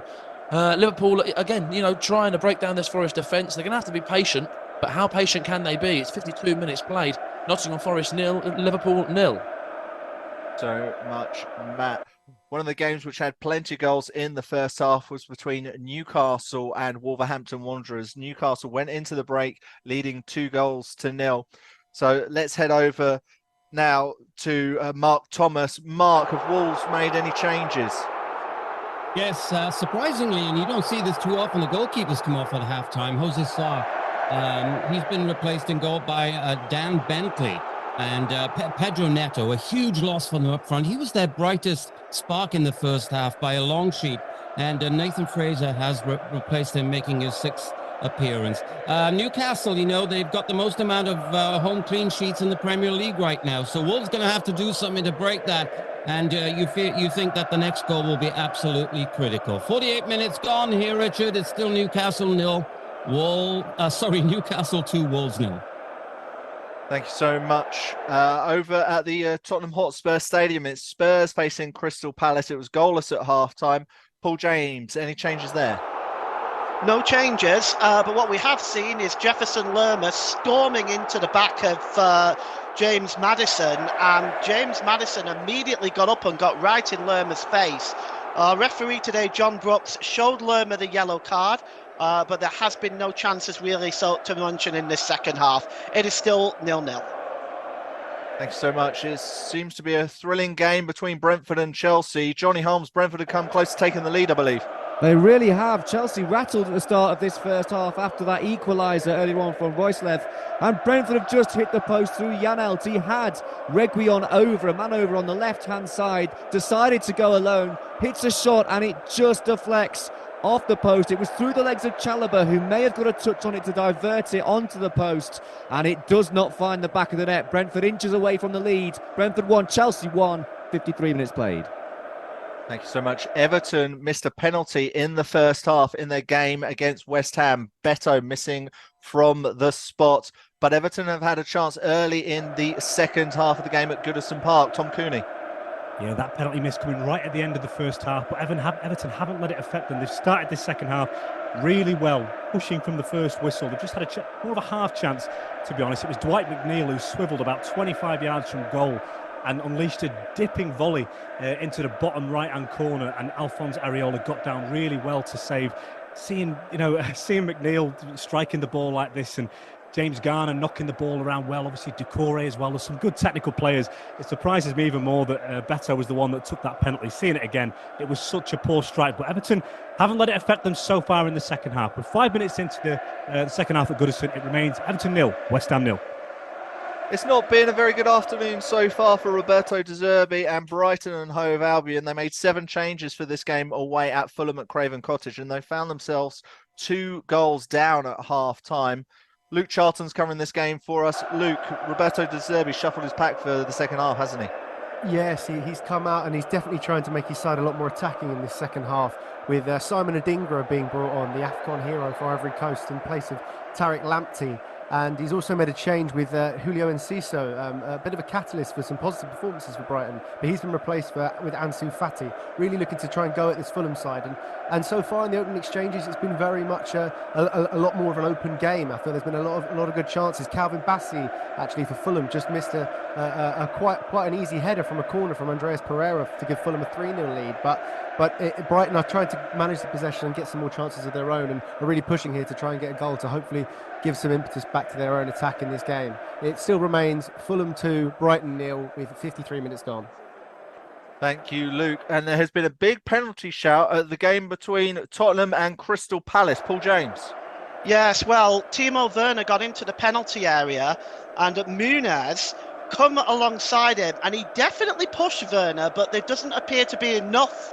There wasn't enough contact, really, and he goes down very easily, and Rob Jones in VAR decided that was not a penalty on this occasion. 53 minutes gone, still 0-0. Thank you. There's been some worrying news for one of Newcastle's most important players in their game against Wolves, Mark Thomas. Yes, it's Kieran Trippier. He went down unchallenged, actually. Didn't look as if there was anything vitally bad as far as tackles were concerned. He went down on the right-hand side there, and he tried to walk it off and run it off, but they decided to pull him off as a precaution. And Valentino Livramento has now come on, of course. And he got a great ovation from the home fans when he came on. So it's a like-for-like change there. 53 minutes gone here, Richard. It's still Newcastle 2, Wolves 0. I don't think you can get too bad a substitution in Tino Livramento being your substitute right back there. Newcastle showing their strength in depth in their game against Wolverhampton Wanderers, which they are leading 2-0. Now, Tottenham are certainly knocking on the door against Crystal Palace. Paul James. Yes, what an opportunity for Son Heung-min. The ball came into him from the left-hand side, and Son Heung-min struck the shot, and it beat Sam Johnson all ends up, but it hit the foot of the post, and it's still Tottenham 0, Crystal Palace 0. It's still goalless between Everton and West Ham, but Tom Cooney, I believe West Ham have had a good chance. A decent chance West Ham have just had. Their first really from open play. It was Jared Bowen who got the ball on the left-hand side, and via a few ricochets and some good close control, got his way into the box. He got to the byline, and just as it looked like he was about to pull it back for a tap-in to Kudus in the 6-yard box, James Tarkowski got down and made the block. It's the first. West Ham have been really, really poor today. We spoke about the pressure that David Moyes might find himself under. If West Ham get that goal, and Everton might struggle to get back in this game, that's the way it goes. But you can see the discontent from the West Ham fans at the way they're playing. 55 minutes gone. That's the only chance they've really had in this game. It remains Everton 0, West Ham 0. Thank you so much. And I've just seen it. There has been a goal in that game between Everton and West Ham. The goals, powered by NairaBet. And it is the man who missed the penalty in the first half. Everton had the chance to take the lead against West Ham in the first half when they had a penalty, but Beto missed it. And now, in the second half, he has put Everton ahead against West Ham. Incredible stuff there at Goodison Park. It really has been a poor run of form in the last few weeks for Everton. They haven't won in their last 9 Premier League games, and all 8 of their wins this season have been when they've had under 50% possession. Let's hear about that goal now from Tom Cooney. Tom. Just as you left me there, Everton take the lead in this game, and you have to say it's deserved. And it's the man Beto who missed the penalty in the first half. It's kind of come from nothing, really. James Garner had the ball on the right-hand side.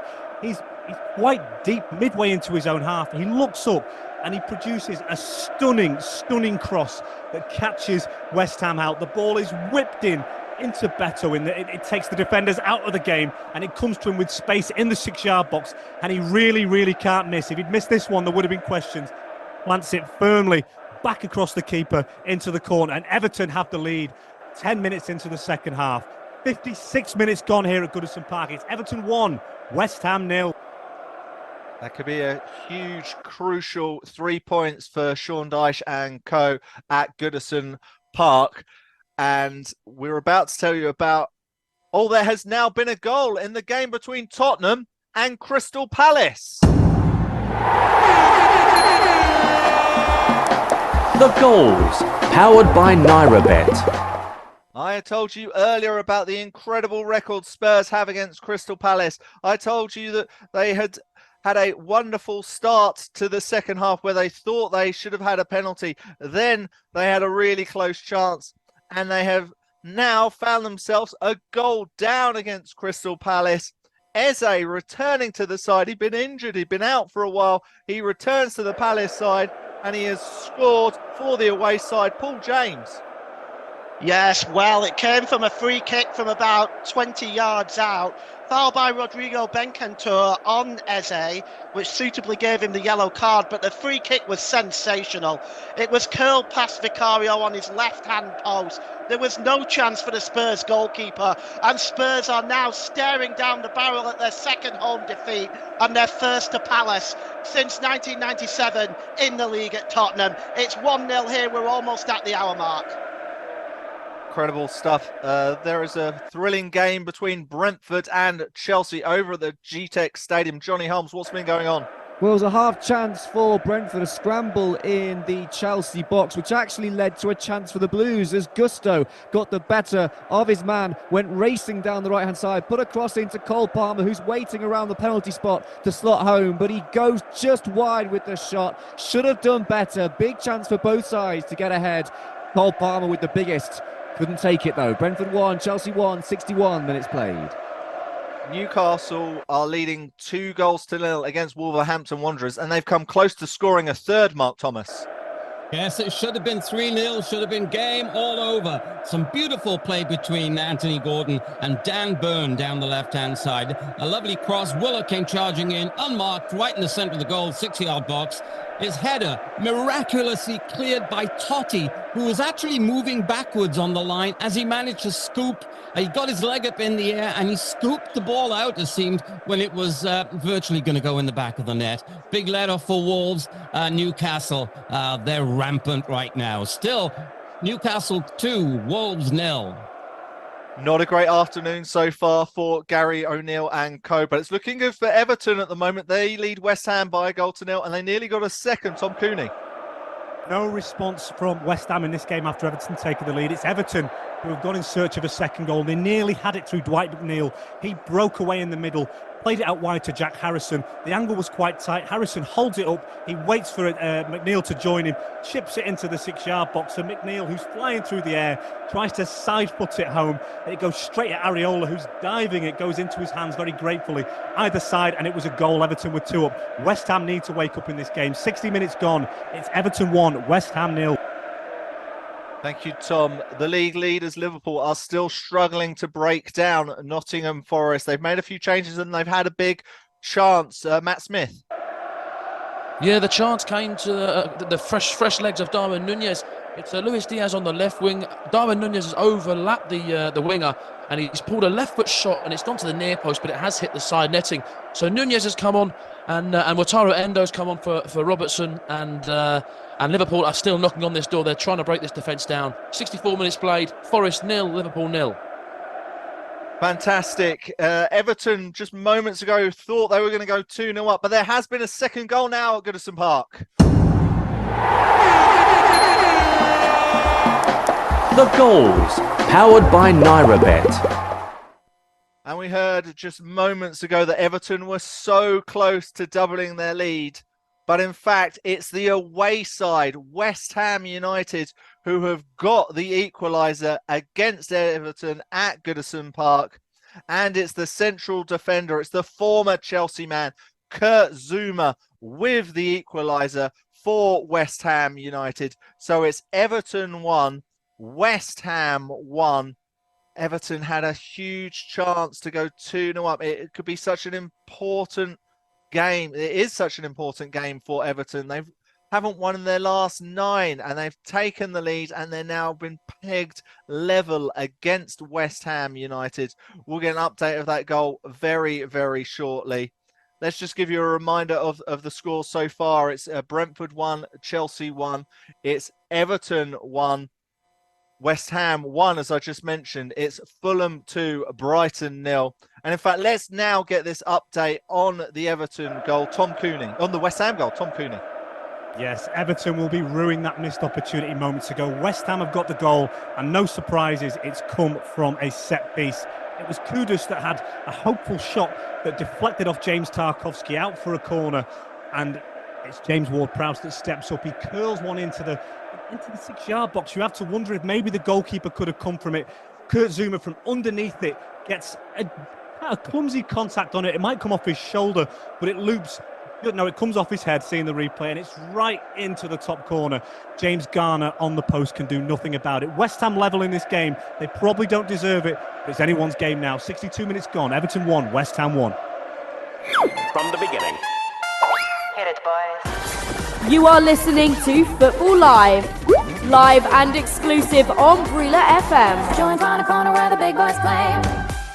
Get involved in NairaBet's Super Sunday Special and net yourself a free bet. Reigning Premier League champions Man City take on Man United at the Etihad Stadium, and we are giving away a 100% matched free bet up to 500 Naira. Whether you back the Citizens or the Red Devils, you will still be eligible for the free bet, regardless who wins. All you need to do is log into www.nairabet.com, bet on Manchester City versus Manchester United, receive your free bet to use in any sports or virtuals. To qualify, just place a bet on either the pre-match market or in play. Full details can be found on our promotions page. Must be over 18, minimum odds of 1.5. Must be a real money bet. Cash out bets do not qualify. General and free bet terms and conditions apply. Please gamble responsibly. Football Live. Football's never sounded so good. On Brilla FM every Saturday and Sunday. Coming up tomorrow on Football Live, Premier League action. Yeah! Manchester City against Manchester United. 1, 2, 3, run it! The Premier League, the Bundesliga, Serie A, the Saudi Pro League, La Liga, French League 1. Let it hit them. around the grounds, chasing the goals. You are listening to Football Live. Live and exclusive on Brila FM. Around the grounds, chasing the goals. You are listening to Football Live. Live and exclusive on Brila FM. A good type of game of football. Let's get back to the action on Football Live. Powered by NairaBet. This is Football Live with Richard Parr. Hello and welcome back to Football Live on Brilla FM. I am Richard Parr. The goals have been flying in the English Premier League this afternoon. There are 6 games that we are keeping an eye on. It is very rare to have 6 games on at the traditional 3 p.m. time in the UK, 4 p.m. over in Nigeria. Let me give you the latest scores. It's Brentford 1, Chelsea 1. It's Everton 1, West Ham 1. It's Fulham 2, Brighton 0. It's Newcastle 2, Wolverhampton Wanderers 0. It's Nottingham Forest 0. The league leaders Liverpool 0, and it's Spurs 0, Crystal Palace 1. Eze scoring in the last few minutes. Spurs have had a couple of chances, but the first game I mentioned there between Brentford and Chelsea, there's been another goal. The goals, powered by NairaBet. Chelsea had taken the lead in the first half against Brentford. It was Nicholas Jackson who put them ahead, just as we'd said that he needed to start scoring, and he firmly delivered for the Blues. Brentford then equalised in the beginning of the second half through Ruslav, and now Brentford have a 2-1 lead. It's the Democratic Republic of Congo star Wissa who has scored the goal. Johnny Holmes, tell us all about it. It's a bit special from Visser. He went for an acrobatic finish in the first half, got it wrong. He's got this one right though, the overhead kick from Visser, and they'll be glad that the referee played advantage earlier in the move as Tony was taken out, wiped out, but advantage played, and the ball's whipped in by Reguilon. It finds its way behind Visser, over his shoulder, and he goes for the spectacular, and it is spectacular. Brentford 2, Chelsea 1, 69 minutes played. Johnny, is this lead now deserved for Brentford? Absolutely, they've been the better side since equalising. In fact, throughout the whole of this second half, Chelsea have just taken their foot off the pedal and allowed Brentford pressure and Brentford chances. They've been the better side in the second half. They've got something to show for it now. 2-1, 70 minutes played. There's been an incredible comeback in the Championship between Birmingham City and Southampton. Birmingham were 2-1 up, but Southampton now have the lead. They're winning 3-2. Che Adams with his 10th goal of the season, while Birmingham have had a player sent off. It's Dion Sanderson, who is actually the nephew of the former athlete Tessa Sanderson. I think it was javelin she did, wasn't it? Representing for Great Britain, or what we know as Team GB over here. So Birmingham down to 10 men, and they're now losing 3-2 against Southampton. Meanwhile, it's Plymouth 0, Ipswich Town 1. Now, just before we went to that goal, I was going to tell you about a couple of chances between Spurs and Crystal Palace. Let's hear about them now from Paul James. Paul. Yes, there's also been a substitution. Johnson has come on for Bentancur, and Franca for Palace has come on for the goal scorer, Eze. The chance came about on the left-hand side when Bentancur played the ball into the middle. It was a beautiful dummy by James Maddison. It fell on the far side to Timo Werner, who forced a good save from Johnston. And then the substitute, Brennan Johnson, had a wonderful chance. The ball was played into the middle to him, and he ballooned it over the bar when he had half of the goal to shoot at. It's still 1-0 here. Well, with so many goals going in, so many games going on at the moment, you might be wondering where to put your money. So let's find out the latest odds with NairaBet. Here's John Kane with all the very latest odds from NairaBet. Yes, all the latest odds from NairaBet. Of course, all these prices are subject to change. Let's start with the interesting ones. Forest against Liverpool. 73 minutes gone. It's still 0-0. Forest to win this game are 9.0. Still 0-0. Like I said, the draw is still 2.10. And away win for Liverpool is 2.15. Spurs, 70 minutes gone, are losing at home by 1-0 to Crystal Palace. Spurs now are 5.25 for the win and turn it around in this game. The draw is 2.88, and away win for Palace is only 1.95. Everton West Ham is 1-1. Everton are 3.10 for the win. The draw is 1.85, and away win for West Ham is 5.25. Brentford Chelsea. Brentford, who are losing at home at half time by 1-0, now are leading 2-1 after 72 minutes. Brentford are 1.44 to maintain that lead. The draw is 3.80, and if you fancy Chelsea coming back, they are 11.0. Fulham Brighton. Fulham are suspended. They're leading by 2-0. The draw, however, is 13.0. You never pass it on Brighton, to be fair. And away win for Brighton to turn it around in that game. They are 41.0. Some of the other games are happening at the moment in Spanish La Liga. Rayo Vallecano against Cadiz is still 0-0 after 60 minutes. Rayo Vallecano are 2.75 for the win. The draw is 1.91, and away win for Cadiz is 6.0. Just tell you that Rangers are 1-0 to home to Motherwell, so that is an interesting bet after 73 minutes. Rangers are only 1.70 for the win. The draw has gone down to 2.30, and away win for Motherwell, which is still 1-0 of course, are 23.0. So if you fancy Motherwell winning that game, not bad odds at all. All these prices are from NairaBet, and they're all subject to change. Thank you so much, John Kane, with the odds there from NairaBet. So it's Newcastle 2, Wolverhampton Wanderers 0, but Wolves are desperately trying to get back into this game, aren't they, Mark Thomas? Yes, they are. Dare I say, they're doing as Wolves do. They're trying to huff and puff. Great effort, no result so far, though.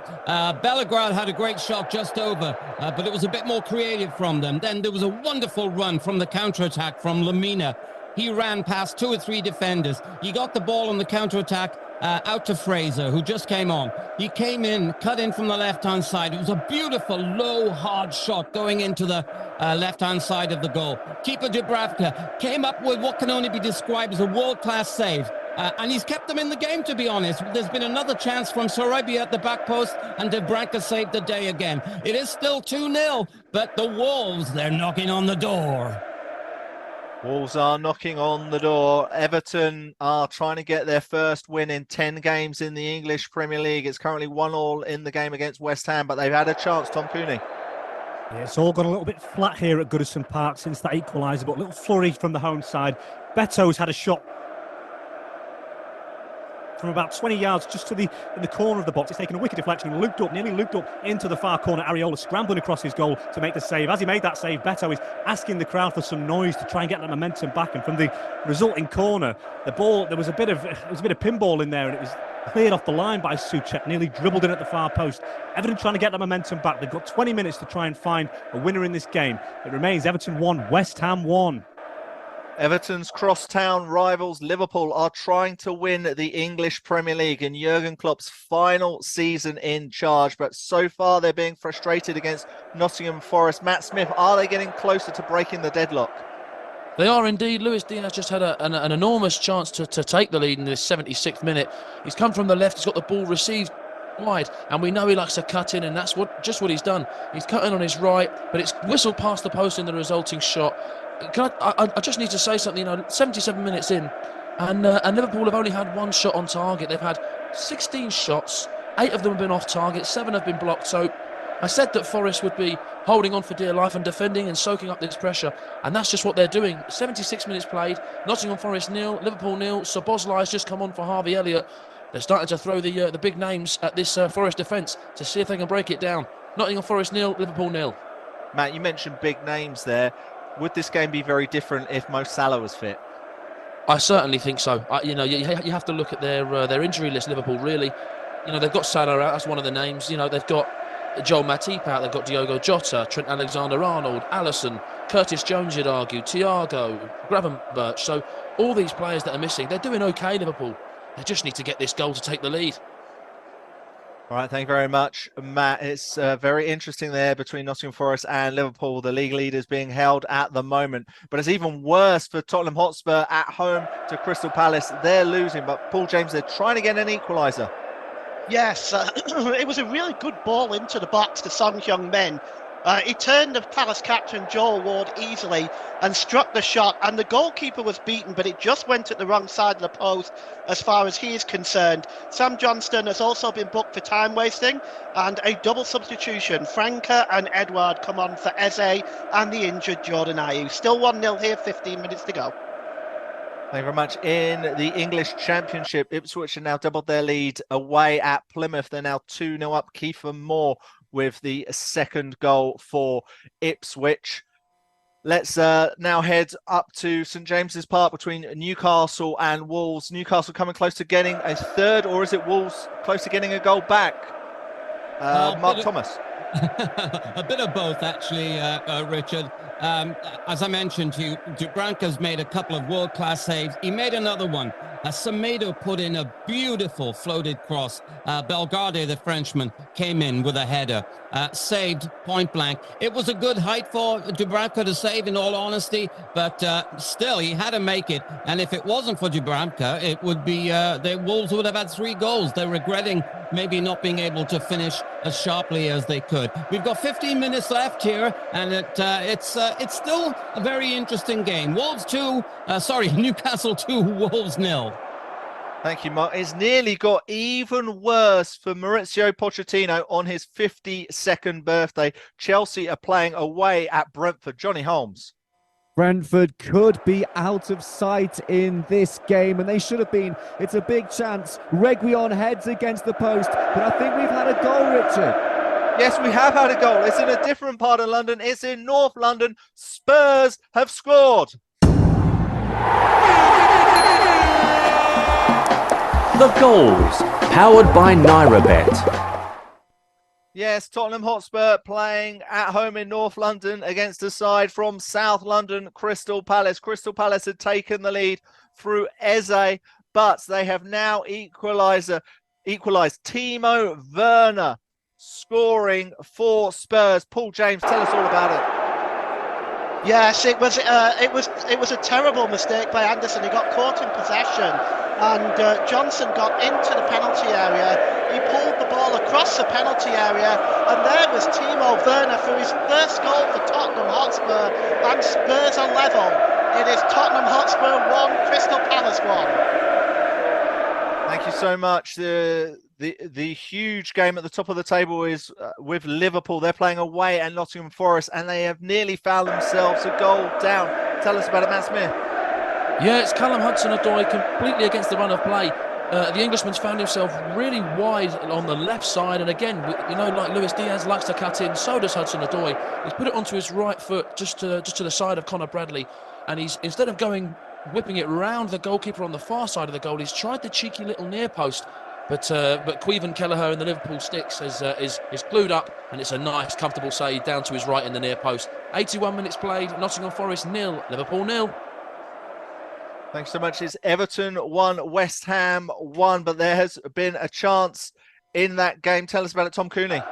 Well, we've actually had chances at both ends. First, it was West Ham. It was Kudus that got onto a long ball down the pitch, took it down wonderfully on his chest, then under pressure from Godfrey and Tarkowski, somehow managed to bundle it round the keeper. But Pickford, diving at the ball, quite unorthodox as we've seen in the past, managed to save it with his hip out for a corner. Then a change from Everton. Beto has come off for Dominic Calvert-Lewin, and he was nearly straight into the action. Decore down the left-hand side, rifling a ball across the middle. Calvert-Lewin looked there for the world like he was going to tap it into an empty net, but Areola got a hand to it to take it away. Areola, who's been excellent today. 13 minutes to go here at Goodison Park. It remains Everton 1, West Ham 1. Last weekend, Everton was so close to getting 3 points away at Brighton and Hove Albion, and Brighton needed a late equaliser from Lewis Dunk, but they find themselves 2 goals down away at Fulham. But do they have any sign of getting back into this game, Luke Charlton? Well, they're dominating most of the possession, but they still haven't been able to get any kind of real clear goal-scoring opportunities, apart from an excellent chance for Carlos Baleba. It was a whipped-in cross to the midfielder who'd made a late darting run, but his header was looping and really, really off target, and a poor effort on all accounts. And ultimately, he's now been substituted off and replaced by Jacob Moder as Brighton chase a goal here. But it still remains 80 minutes gone, 2-0 to Fulham. Thank you so much. And there has been another goal in North London. The goals, powered by NairaBet. Spurs had gone behind in that game. Eze had put Crystal Palace ahead. Then they got an equaliser through Werner, but they now lead 2-1. Who scored it, Paul James? Well, it's Christian Romero, and it come from a throw-in. The ball was played towards Maddison, and Maddison curled the ball into the area. And there was Christian Romero with the header. He just got the touch on it, and it just beat Sam Johnston to his right-hand side. And it's Tottenham 2, Crystal Palace 1. Wow, I did say around about half-time that Spurs have won their last 4 against Palace and 14 of the last 17, and it looks good for them right now. And there has been another goal in West London. The goals, powered by NairaBet. The goals are absolutely flying in the English Premier League this afternoon. And it's in the West London derby between Brentford and Chelsea. And Chelsea have got an equaliser. And it's the defender, Axel Disasi. He had a good chance in the first half to put Chelsea ahead. Didn't take it. Chelsea did go ahead in the end through Nicholas Jackson. Brentford then took a 2-1 lead in the second half. But they have managed to get an equaliser. Johnny Holmes. Chelsea back level here at the G-Tech. It is Disasi, and it comes from a corner. They went short, did Chelsea. Colwell plays it short, receives it back. Palmer whipping the ball in to the box, and there he was, Disasi, back post to power a header in. Nothing that Flecken could do about that one, and Chelsea are level. Brentford 2, Chelsea 2 after 83 minutes. Well, there's 4 goals there, but there's been no goals in the game between Nottingham Forest and Liverpool. But Matt Smith, Liverpool have had a penalty shout. They did have a penalty shout. It was from a corner. Simicast has come on, and Jaden Dans has come on. It was Jaden Dans that was the man that was fouled, or seemed to be fouled in the box. He went down a little bit too lightly, I believe, shrugged to the floor, and his arms are in the air saying, "Referee, where's this penalty?" The referee pulled in. He did have a little a pause, and I'm pretty sure VAR checked it, but nothing given. 85, 86 minutes played now. It's Nottingham Forest 0, Liverpool 0. Unbelievable stuff across the English Premier League this afternoon. Over in the Championship, it really is a thrilling game at St Andrews between Birmingham City and Southampton. I mentioned that Southampton were 3-2 up and Birmingham were down to 10 men, but Juninho has equalised for Birmingham in the 77th minute. Unbelievable scenes in the Championship. Let me give you some full-time scores in the German Bundesliga. It's Bochum 1, RB Leipzig 4. Darmstadt 0, Augsburg 6. 5 of those goals came within the first half an hour. It finished Heidenheim 1, Frankfurt 2, Mainz 1, Mönchengladbach 1, and Union Berlin 0, Borussia Dortmund 2. All right, there has been 4 goals at the GTEC Stadium, and I believe there's been another chance. Johnny Holmes. Yeah, big chance here for the substitute Raheem Sterling, who's just been brought on for Chelsea. He replaced Levi Colwill and was straight into the action, through on goal, tries a shot, tries to beat Flecken, but it was a tough angle. Flecken had closed him down well and made himself big, makes the save with his chest. Sterling right into the fray, and now Chelsea are on top. It's Brentford 2, Chelsea 2, 85 minutes played. So much going on across Europe as well. Earlier in the Italian Serie A, it finished Udinese 1, Salernitana 1. And in about 15 minutes' time, we're going to have coverage of the game between Monza and Roma. Keeping an eye on that game is Matthew Temporal. Matthew's here now with the team news. Good afternoon, Matthew. Good afternoon, everyone. 2 clubs of a different stature meet in Serie A as Monza host Roma tonight. Nevertheless, 2 clubs hitting very good form at a crucial stage of the season. Monza make 2 changes from their winning side at Salernitana last weekend, with Caldirola and Bondo making the starting 11. Stefan El Shaarawy and Romelu Lukaku are starting today, as Daniele De Rossi makes 2 changes to a rejuvenated Roma side, making a late charge for a Champions League place in Serie A. 15 minutes to kick off here in Monza. Yeah, Roma with 5 wins from the last 6. They've been able to inch up those Serie A standings ever since they changed their manager. All right, let's get a recap of what's going on in the English Premier League as we're in about the 85th, 88 minutes in a lot of these games now. It's currently Brentford 2, Chelsea 2.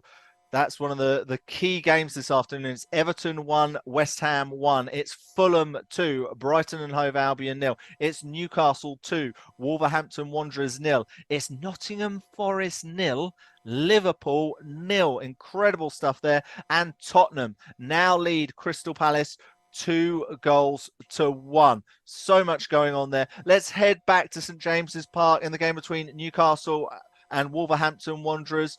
Mark Thomas, what's been going on since we last spoke to you? Well, the substitutions that Eddie Howe made a few minutes back, he took off. He brought on Harvey Barnes, Almiron and Miley for Isaac Murphy and Willock. And it's paid dividends straight away. Barnes and Almiron have done some wonderful combinations. They're looking for that 3rd goal. They look a little bit jittery at the back. Wolves are attacking. They've had chances of their own. They've made a couple of subs. Gomaresh has started to come into the game for Newcastle. They're trying to do their best to manage this game and see it out now for those well-earned 3 points. But Wolves have given it everything they've got in the last few minutes. It's just about 6 minutes to go here. Still 2-0 to Newcastle. Yeah, there's about 3 minutes to go in the game between Tottenham and Crystal Palace. Tottenham lead 2-1, but Paul James, there's been a couple of substitutions. Yes, Pierre-Emile Højbjerg and Pape Sarr have come on for Timo Werner and James Maddison. So as if things couldn't get any worse for Crystal Palace, Pierre-Emile Højbjerg and Pape Sarr are on. There's only 3 minutes left here, but Tottenham still holding out with a 2-1 lead. There's also been changes in the game between Everton and West Ham. Tom Cooney. Yeah, it's end-to-end in this one. Neither side settling for a draw. We've had chances since we last spoke for Dominic Calvert-Lewin and for Jared Bowen. Changes the piece. Antonio and Calvin Phillips are on for West Ham. Andre Gomez comes on for Everton as both sides in the last few minutes try and find a winner in this one here at Goodison. We've got 5 minutes to go. It remains Everton 1, West Ham 1. Speaking of trying to find a winner, the assistant referee, the fourth official, has put 6 minutes up of additional time in the game between Nottingham Forest and Liverpool. But I believe there has been a goal at the Tottenham Hotspur Stadium. The goals, powered by NairaBet. Tottenham were behind against Crystal Palace thanks to a goal from Eze, but they now lead 3-1. They had taken, they got an equaliser through Romero. Werner had scored, and they are now leading 3-1. They're desperately trying to get back in the Champions League this season. They only played 3 times in February. They're only going to play 4 games in March. And it's Heung-min Son, the captain, the South Korean international, arguably the best player on the Spurs side, who has scored the 3rd goal. Tell us all about it, Paul James. Yes, it was a nice little pass forward by Dejan Kulusevski, and that sent Son on his way. He was inside the Spurs defence, inside the Palace defence, and he was one-on-one with Sam Johnson, and he just tucked it into the left-hand corner in quite emphatic fashion, as Son Heung-min has probably now given Spurs the 3 points today. It's 3-1, and we have a minute left plus stoppage time. Thank you so much. It's currently 2-2 between Brentford and Chelsea. Are either of these sides getting close to taking all 3 points, Johnny Holmes? Well, if one of them's going to do it, it looks to be the away side. Chelsea are coming forward now, flying forward. A shot just recently by Cole Palmer, low but tame into the arms of Flecken, and Chilwell fired over from range. They're going for it, Chelsea. They look the most likely. Will there be a winner here? Brentford 2, Chelsea 2, 89 minutes. Incredible stuff. Let's now get an update in the game between Forest and Liverpool. Of course, it's still 0-0 there. What's been going on, Matt Smith? Goodness me, it's been a game where Forest have had to soak up so much pressure and launch a counter-attack every 15 to 20 minutes. And I'll be honest, the bigger, better chances have been through Forest. Liverpool have, been camped in Forest's defensive third, but really Forest have held firm. It's really, we're 93 minutes in, and Liverpool are throwing the kitchen sink. Gibbs White is time wasting in the corner. It's a valuable point for Forest if it stays like this. And we spoke about banana peel, and it looks a little bit like it could be a little bit of banana skin for Liverpool. They've only got about 3 or 4 minutes left of this game to try and get 3 points out of this. They're only getting 1 at the moment. Nottingham Forest 0, Liverpool 0. So no goals there, but there's been a third in Fulham. The goals, powered by NairaBet. It's been an absolutely disastrous afternoon for Brighton and Roberto De Zerbi. They're now 3-0 down against Marco Silva's Fulham, and it's Adama Traore, the former Barcelona, the former Aston Villa winger, who has just stuck the nail into the coffin for Brighton and Hove Albion. It's been a really, really bad afternoon for Roberto De Zerbi's side, and not the preparation that they need as they go and play in the Europa League on Thursday. But there has been a goal at Goodison Park. The goals, powered by NairaBet. And what a return it's potentially going to be for David Moyes. He spent 11 years at Goodison Park managing Everton. He's been under huge pressure at West Ham. His side fell a goal down against Everton, but they now lead 2-1. Thomas Souček with the goal for West Ham. Unbelievable scenes, incredible stuff. We'll get an update of that in just a moment, but let's hear about that Fulham third goal from Luke Charlton. Luke. Yes, and although Roberto De Zerbi's made the subs, so's Marco Silva, and it's 2 of his subs that have combined to give Fulham the third goal.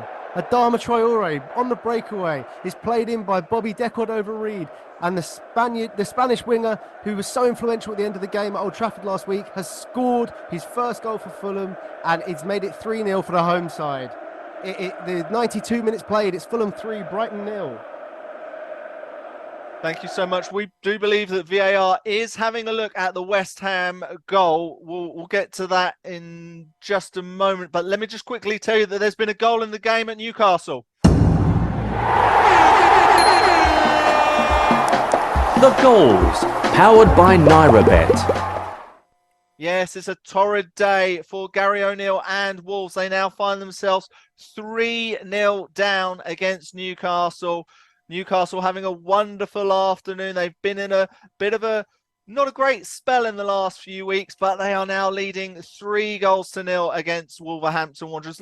We'll get the details of that in just a moment, but let's now hear about West Ham's goal with Tom Cooney.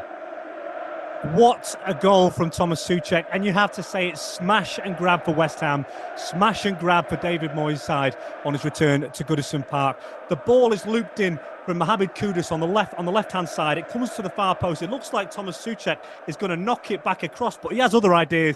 He brings it down on his chest and with his laces rifles it in to the far side netting. He takes his top off and he's booked for good measure. There might be a bit of a bar check going on. I'm not sure if the goal has been given. I didn't see anything to suggest this one shouldn't be given. West Ham are celebrating. It looks like they've snatched this one at the death. Everton 1, West Ham 2. Thank you, Tom. And just to confirm, that goal has been given. So it is Everton 1, West Ham 2. As I mentioned, Newcastle are now 3-0 up. There was a concerning scene earlier in the game for Newcastle when Kieran Trippier came off for Newcastle. But Mark Thomas, I believe it's his replacement who's got the third goal. Yes, it is Livramento.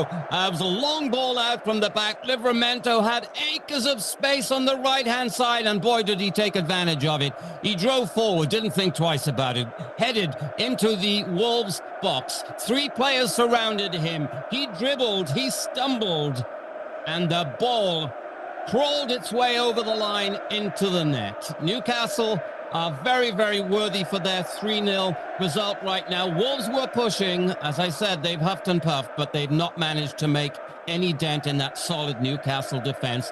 We've got about 2 minutes left to play here. Still 3-0 to Newcastle. Well, that game's only got a few minutes left, but there has been a goal at the City ground.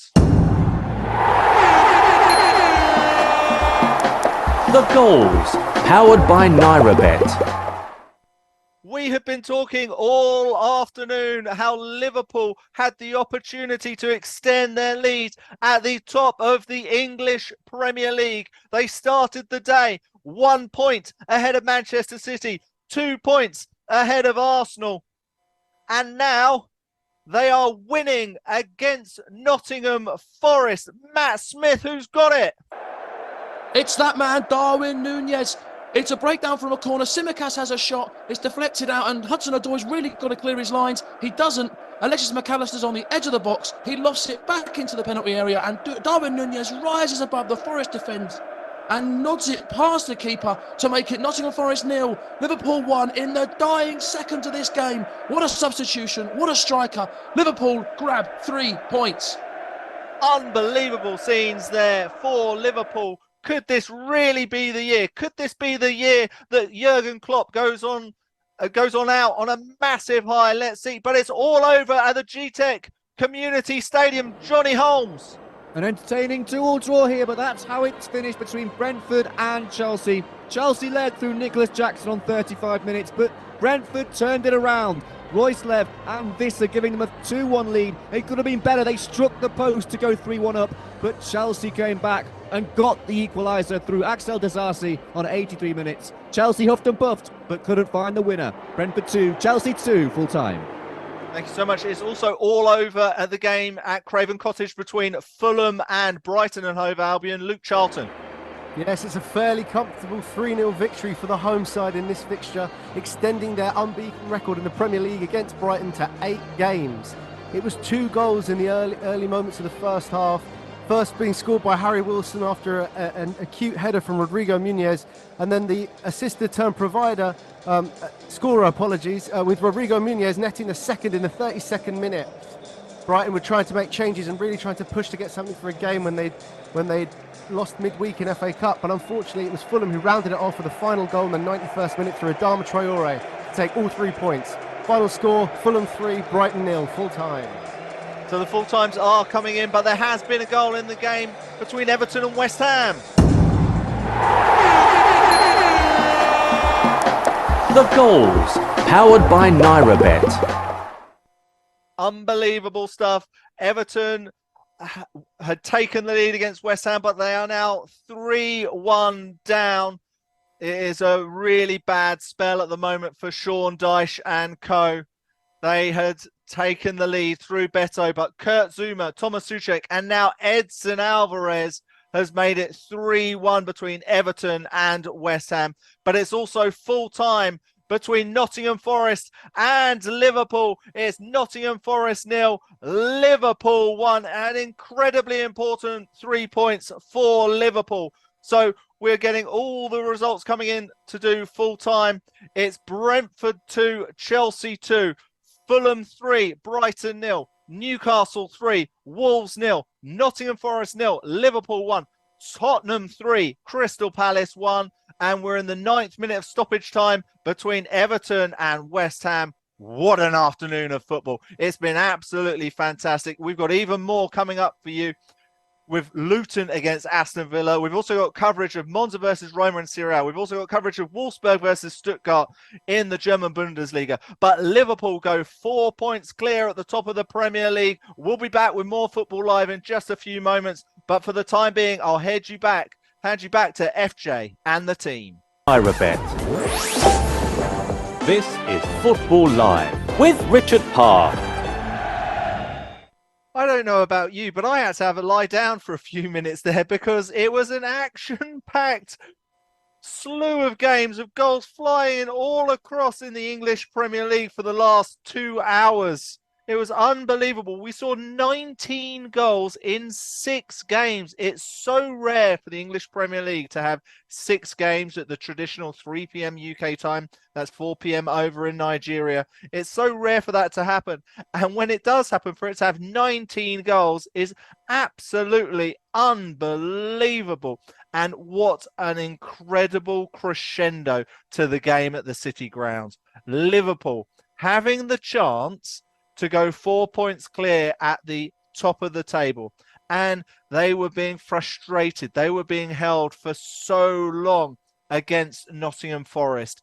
But then in the 99th minute, Liverpool got a winning goal. The substitute, Darwin Núñez, with Liverpool's latest league goal ever, coming exactly on 98 minutes, 38 seconds. Absolutely incredible stuff there. Let me just run through all the scores. It was Brentford 2, Chelsea 2, Everton 1, West Ham 3, Fulham 3, Brighton 0, Newcastle 3, Wolves 0, Nottingham Forest 0, Liverpool 1 as I just mentioned. Tottenham Hotspur 3, Crystal Palace 1. In answer to your question, FJ, John Cain is very happy with that result for Ange Postecoglou and his side, especially as they were a goal down.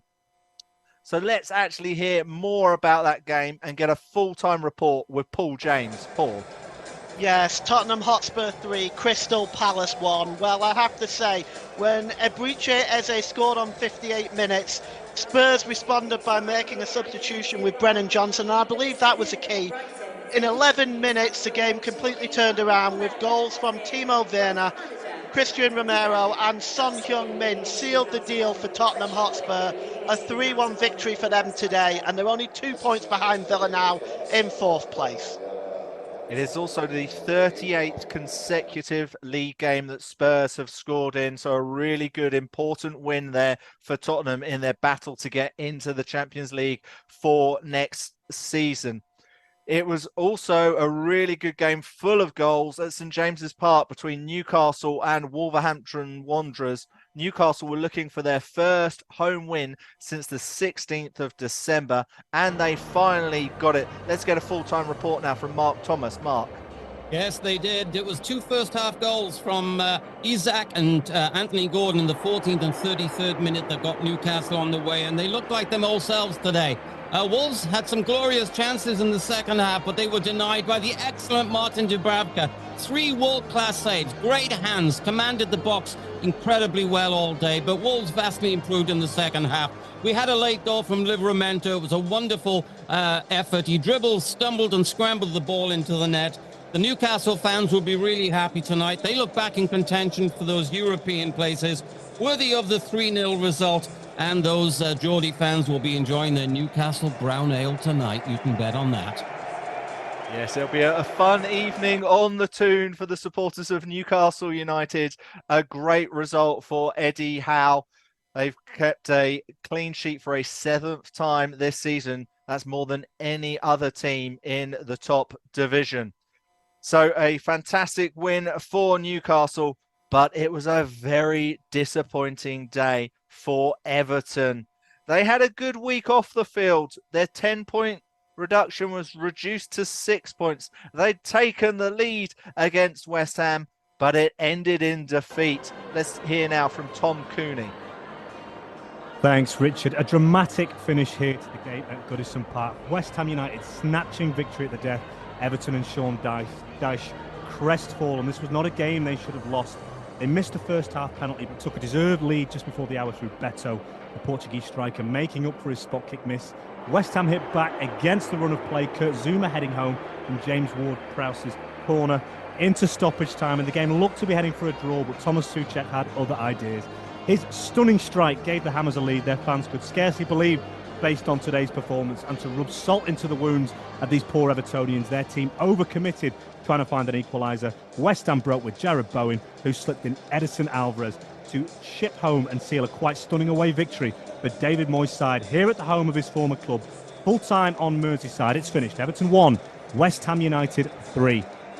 So certainly a happy homecoming there for David Moyes on his return back to Goodison Park, where of course he spent 11 seasons as manager of Everton. There is one game coming up in the English Premier League. That's going to kick off in about 4 minutes' time. That's between Luton and Aston Villa. We've also got Wolfsburg against Stuttgart. We've got coverage of that coming up from the German Bundesliga. But there is a game in Serie A going on right now. We're probably about 26 minutes into it. It's between Monza and Roma. So let's say good afternoon to Matt Temporal. Matt, Roma were close to taking the lead, I believe. Yes, that's right. They have been dominant in the first 25 or so minutes of this game, carrying on from their good form of late. And they did think that they'd taken the lead. Paulo Dybala, who's been in great form himself, took the corner. Angelino had a strike at the edge of the box. It was ricocheted into the path of Dybala, who squared it for Brian Cristante to head into the empty net. However, it was ruled that Paulo Dybala was offside in the build-up to the goal. So it is still 0-0 here in Monza, 26 minutes played. Roma, of course, facing a Brighton and Hove Albion side in the Europa League on Thursday, and Brighton, of course, had a terrible afternoon, losing 3-0 away at Fulham. Now, as I just mentioned, Luton are going to be playing Aston Villa. That's going to kick off in just about 2-3 minutes' time. Let's get some team news now with Jack Hesson. Good afternoon, Jack. Yeah, very good afternoon to you, Richard. And it's a great game to bring to you this evening. 4th place Aston Villa against 18th place Luton at Kenilworth Road. A place where really Luton have made it difficult for the high flyers this season, but they haven't turned that into results. In the midweek, Luton lost 6 goals to 2 to Man City in the Cup. They make 4 changes from the 4-1 defeat to Liverpool at Anfield in the previous league fixture. Riesbuck and Kabori replace Bell and Osho at the back. Jordan Clark replaces the injured Lokonga in midfield, and Townsend replaces Colley Woodrow. As for Aston Villa, they won 4-2 at home to Nottingham Forest in the last fixture, the first one in 3 league games. They make a single change with Konsa replacing Pau Torres at the back. Aston Villa have already set a personal Premier League club record in terms of points this season with 52. A win today would be a big step towards Champions League football. The teams are out and we are minutes away from the game. Luton versus Aston Villa in just a couple of minutes' time. Fantastic. Thank you, Jack. Yeah, Aston Villa looking very impressive in that 4-2 win over Nottingham Forest last weekend. Leon Bailey and Ollie Watkins looking particularly dangerous at the moment for Unai Emery's side. The one game we're going to be covering in the German Bundesliga kicks off in about 1 minute's time between Wolfsburg and Stuttgart. Let's get some team news now from Ethan Gardiner. Good afternoon, Ethan. Good afternoon. Yeah, it's a crucial game in the race for Champions League football in the Bundesliga today. Stuttgart, the away side here, they know that both of their chasers, Dortmund and Leipzig, won their games today. They come into this one making 2 changes. Goalkeeper Nubel comes into the side, while Mittelstadt, who would normally be a left-back, is being employed on the left wing today. For the host Wolfsburg, there is also a surprise change as top goal scorer and assister Jonas Wind is dropped to the bench in favour of Václav Cerny. We're not far from kick-off. It should be an intriguing one between Wolfsburg and Stuttgart. Yeah, a huge opportunity for Stuttgart to close down that gap on Bayern Munich after their 2-2 draw on Friday with Freiburg. Massive game there. Speaking of massive games, it was it's taken the wind out of my sails, but Liverpool's late victory over Nottingham Forest was absolutely incredible. Let's now get a full-time report from Matt Smith. Liverpool dominated possession for the first 45 minutes, but the best chance of the half came for Anthony Elanga when he found the path of a great Divock Origi pass, and he only had Kelleher to beat. But the keeper kept his feet white and stopped the slotted finish from the Swedish winger. The second half was much the same, as Liverpool waited and waited to break the Forest defence down. But again, it was Forest that had the best chance of the half to take the lead. Harry Toffolo squared a low ball all the way across the Liverpool box, and Elanga tried steering a left-foot shot towards the goal, but it went inches wide. Liverpool brought on Darwin Núñez and Dominic Szoboszlai to try and give the league leaders something more than a point, and Núñez grabbed all 3 for Liverpool. McAllister lofted the ball into the box, and Núñez nodded it past the Forest keeper to snatch all 3 points in the 98th minute. It's finished at the City Ground. Nottingham Forest 0, Liverpool 1.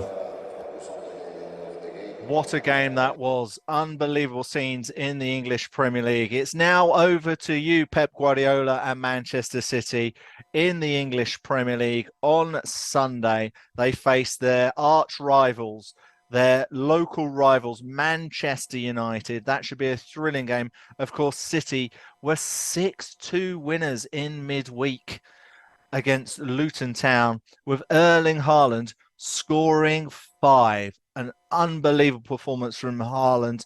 So Manchester United are going to be very concerned at facing him on Sunday. There's also Burnley against Bournemouth on Sunday. But then Arsenal, who are down in third, they're now 5 points behind Liverpool. They play away to Sheffield United on Monday. We'll have to see what happens there. So Luton Town are facing Aston Villa.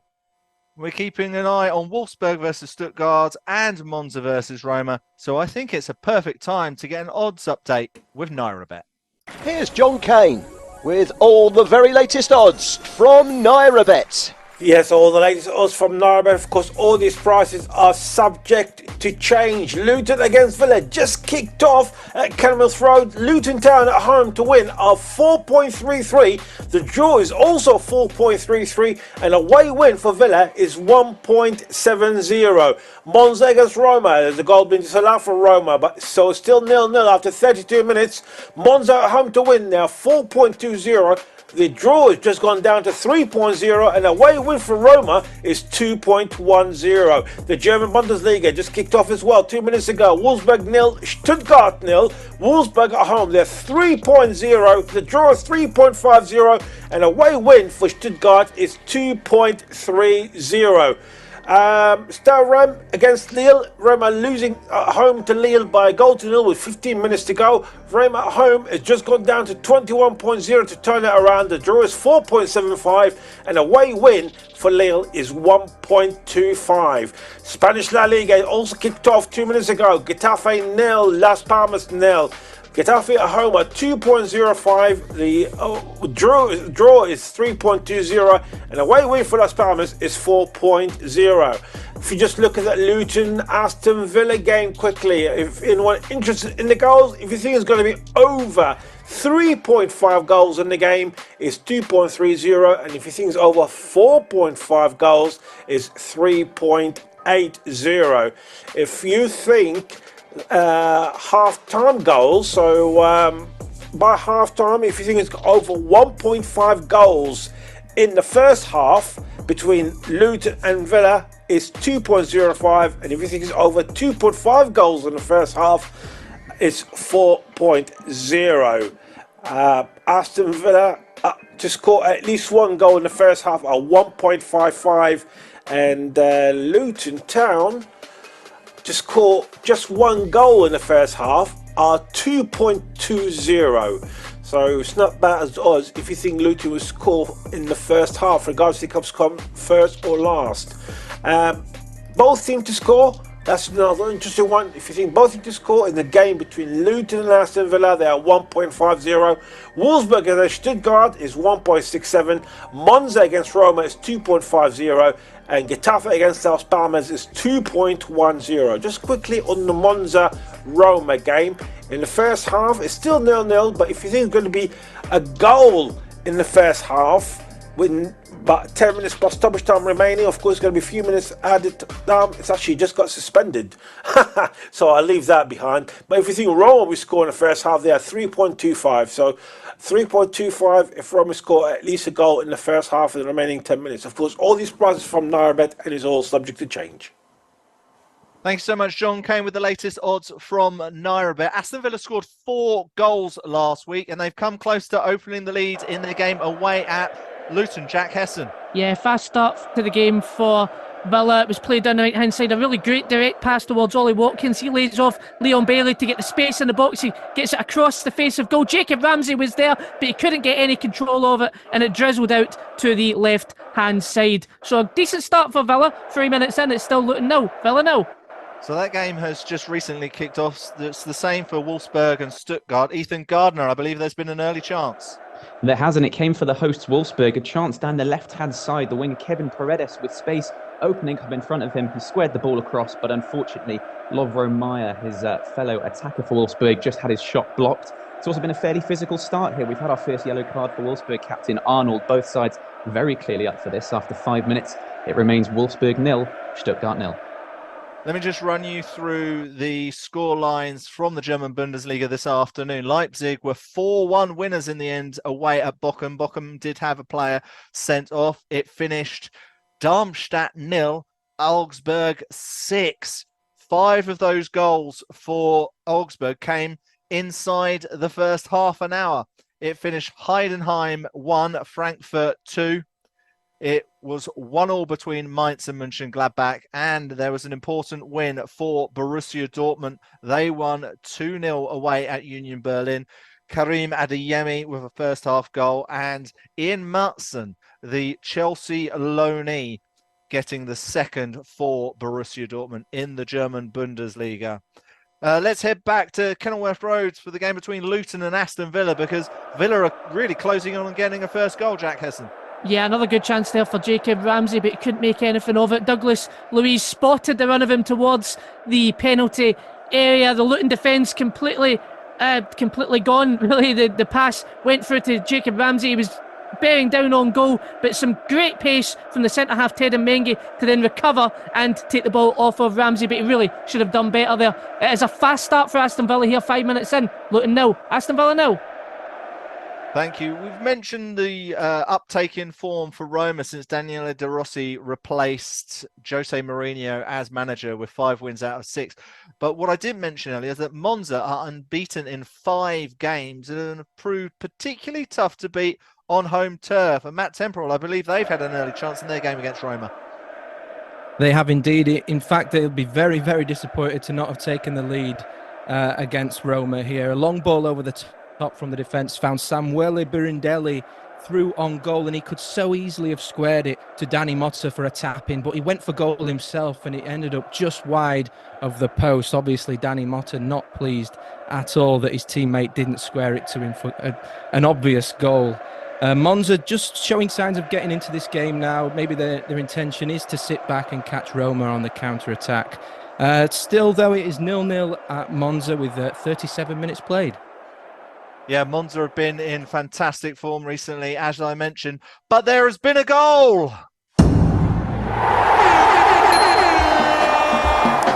The goals, powered by NairaBet.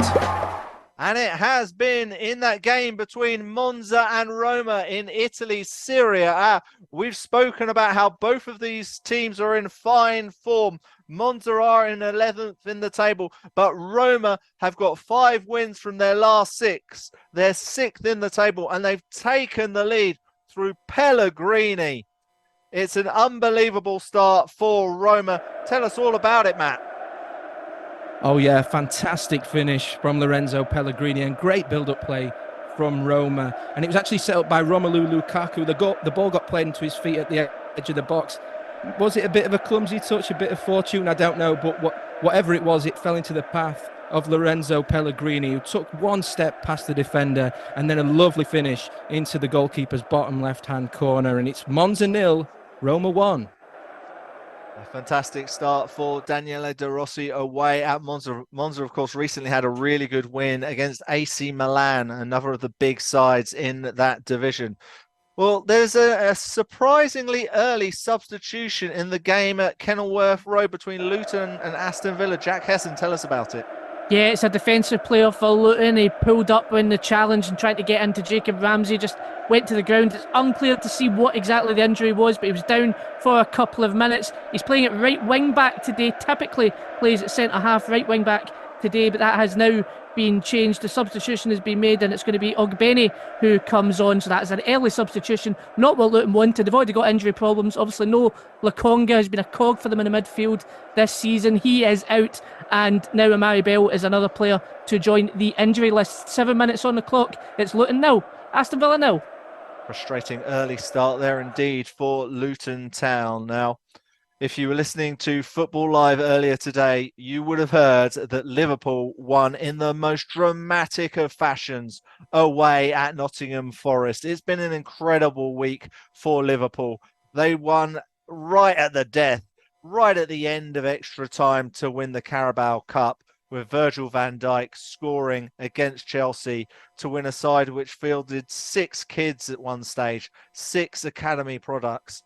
And then they played 9 of those youngsters against Southampton, won 3-0, and they now have a 4-point lead at the top of the English Premier League, thanks to a goal in the 99th minute from Darwin Núñez. It now means they're 4 points ahead of Manchester City, and Manchester City have as big of a game as you can imagine. They are facing Manchester United on Sunday. And I'll tell you more about that in just a moment, because there's been a second goal in Italy. The goals, powered by NairaBet. There has been a second goal in the game between Monza and Roma, and it's gone to the away side. Daniele De Rossi's side have taken a 2-0 lead, and it's a man who knows all about scoring goals. He's done it at Chelsea. He's done it at Manchester United. He's done it at Inter Milan. He's done it at Everton, and he's now scored the second goal for Roma this afternoon. It is, of course, Romelu Lukaku. He has doubled the lead for Roma away at Monza. We will give you an update of that in just a few moments' time. Roma getting themselves into some fantastic form ahead of their Europa League tie against the Brighton side, which were smashed today away at Fulham, 3-0. Let's head over now to Matt Temporal, who can tell us about that Lukaku goal. Matt.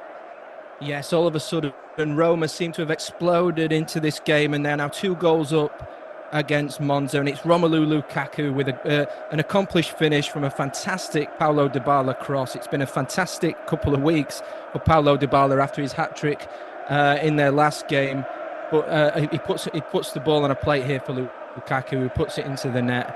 An assist and a goal for Lukaku so far in this game, and they'll be hoping for more. At the moment, it's Monza 0, Roma 2.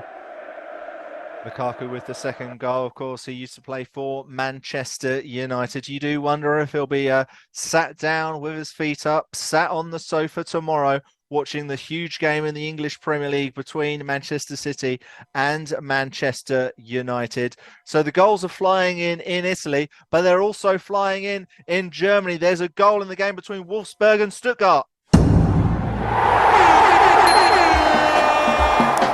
The goals, powered by NairaBet. So Stuttgart are having a wonderful season. They're in third. They're only 7 points behind second place Bayern Munich, who drew on Friday night with Freiburg. It felt like a bit of a loss because they conceded in the 87th minute, and they have now taken the lead away at Wolfsburg, mid-table Wolfsburg, and it's Guirassy with the goal for Stuttgart. An incredibly important goal early on. Let's hear all about it now with Ethan Gardner. Ethan.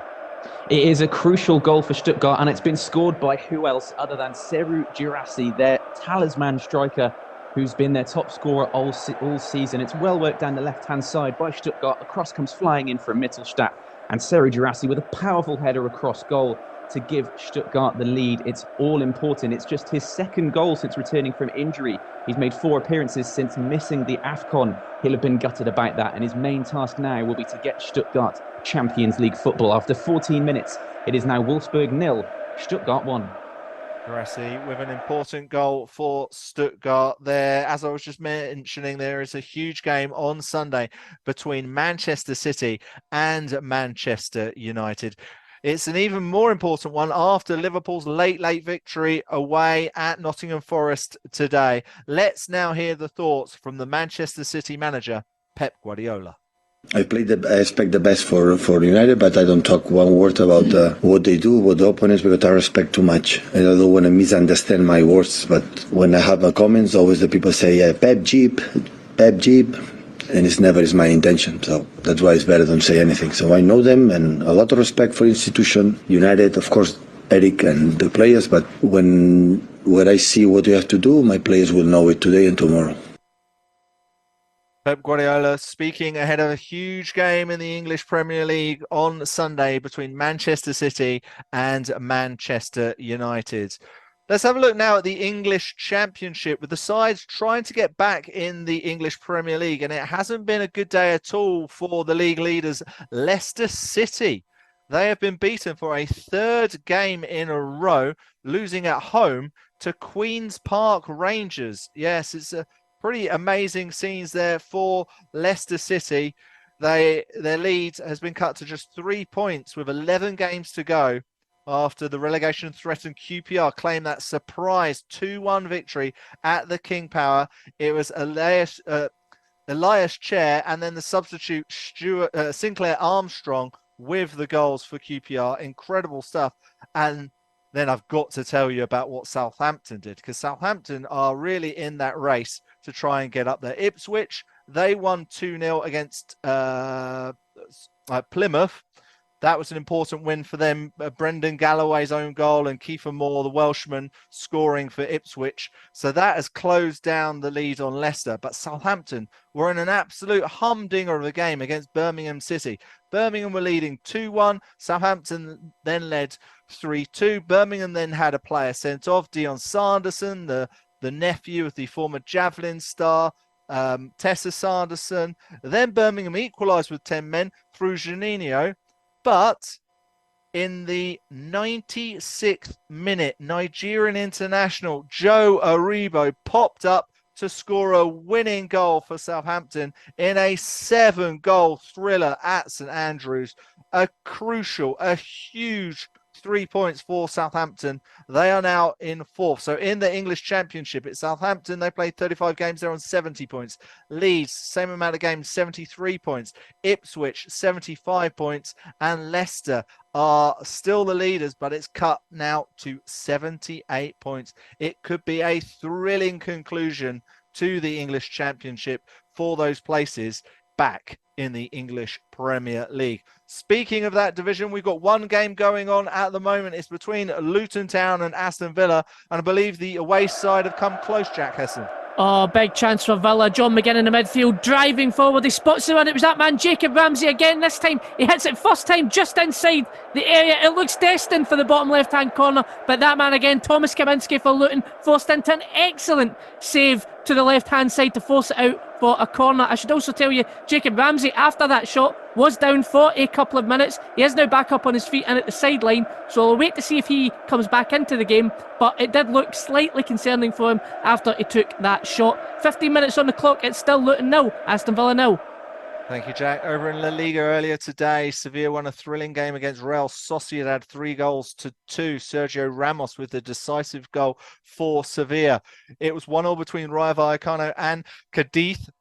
And at the moment, it's 2-0 to Getafe after just 18 minutes. Mata and Mason Greenwood with the goals for Getafe over in La Liga. But let's head back to Kenilworth Road because I believe there's been another good chance for Aston Villa, Jack Hesson. Yeah, just as you left me there, the resulting corner from that shot whipped in. Douglas Luiz open in the box, nobody around him. He just has to head it towards the goal and he heads it just wide to the right-hand side. So another great chance for Villa. I can also confirm Jacob Ramsey is now back on the park. 70 minutes on the clock. It's still Luton 0, Aston Villa 0. Thank you so much. We are bringing you coverage right now of 3 games. We just heard about Luton versus Aston Villa. We heard recently about Wolfsburg versus Stuttgart. Let's now hear what's been going on in the last few minutes in the game between Monza and Roma. Matt Temporal. Yeah, well, the game's calmed down a little bit since that second goal of Roma's. There has been a few good positions for Monza, who are trying their best to get back into the game. There is a lengthy amount of stoppage time in this first half because both teams were forced to make substitutions for injuries quite early on in the game. But it hasn't seemed to have affected Roma, who really looked dominant in this game. And Monza are going to have to put on a fantastic second half performance if they're going to have any chance of maintaining their good form in Serie A, especially against the big teams in this division. At the moment, it's Monza 0, Roma 2. Thank you so much, Matt. Over in Ligue 1, the game between Reims and Lille is approaching full time. They're in the 94th minute there, and Lille are leading 1-0. Jonathan David with the early goal for the away side. So let me just recap once again for you the scores in the English Premier League this afternoon, because they have been absolutely thrilling. They have been absorbing. It was Brentford 2, Chelsea 2. That was an absolute humdinger of a game. Nicholas Jackson had given Chelsea the lead about 35 minutes into that match. Of course, he scored moments after I said that Chelsea needed a better striker. Then Ruslav gave an equaliser for Brentford about 5 minutes into the second half. Johan Wissa then scored a wonder goal to make it 2-1 to Brentford. But it was Axel Disasi who got the equaliser in the 83rd minute for Chelsea. They had a very disappointing result last weekend, losing the Carabao Cup final to Liverpool. But they have managed to come away from the G-Tech Community Stadium with a point after being 2-1 down on Maurizio Pochettino's 52nd birthday. It wasn't a very good afternoon for Everton. As I've mentioned, this week was a good week for Everton off the field. They had their 10-point penalty ban, 10-point reduction for financial irregularities reduced to 6 points. They then had the opportunity to take the lead against West Ham in the first half when they had a penalty, but Beto missed it. But he made up for it early in the second half in the 56th minute, giving Everton the lead. And you thought it might be them getting all 3 points. But Kurt Zouma equalised for the visitors. Then Thomas Souček put them in front in the 91st minute. And Edson Alvarez wrapped it all up to make it 3-1 to West Ham. A really, really important 3 points for under pressure David Moyes, getting a winning return back at Goodison Park. All right, the halftime whistle has gone between Monza and Roma over in Serie A. Let's get a halftime report from Matt Temporal. Matt. Yes, the halftime whistle has just blown here at Monza, and in a game between two very informed sides in Italy, it's Roma who come in at halftime with a comfortable 2-0 lead after 2 goals in 4 minutes. The first from Pellegrini after a lovely little sidestep in the box and a beautiful finish into the bottom corner, and then just 2 minutes later, a great ball by Dybala was met by Romelu Lukaku who put the ball in the net like the seasoned pro that we know that he can be. In the second half now, it's Roma's to lose, and I really struggle to see Monza getting back into this game, but you never know what can happen in the space of half-time. You don't know what the manager is going to be saying to the team. At half-time, it's Monza 0, Roma 2. Thank you so much, Matt. Yeah, very good half for Daniele De Rossi's Roma there. We are keeping an eye on the German Bundesliga, in particular the game between Wolfsburg and Stuttgart. Jurassi gave Stuttgart the lead. Has there been much going on since, Ethan Gardiner? Well, not by way of clear-cut chances for either side, but there's been lots of fouls. It's been quite messy in the midfield, and the latest foul has actually given Wolfsburg right-back Ridley Baku a yellow card. I don't think his was particularly cynical. It's more a build-up of poor challenges. Neither side really showing any quality in attacking areas, and as a result, after 24 minutes, it remains Wolfsburg 0, Stuttgart 1. Wolfsburg 0, Stuttgart 1 is the latest score in Germany. I was just going through the latest, the full-time scores from the traditional 3 o'clock games in the English Premier League. It was 3-0 between Fulham and Brighton. Wilson and Rodrigo Muniz put Fulham 2-0 up in the first half. They then got a third in stoppage time through Adama Traore. It was also 3-0 for Newcastle United against Wolverhampton Wanderers. Alexander Isak and Anthony Gordon put them 2-0 up at half-time, and the substitute Livramento made it 3-0 to Newcastle. Spurs were 3-1 winners against Crystal Palace. Crystal Palace had taken the lead in the 59th minute through Eze, but goals from Werner, Romero and Son Heung-min gave the 3 points to Tottenham and Ange Postecoglou. But the thrilling, the exciting end of the game was between Liverpool and Nottingham Forest. Liverpool getting a late winner. But in our late game between Luton and Aston Villa, there's just been a goal. The goals, powered by NairaBet.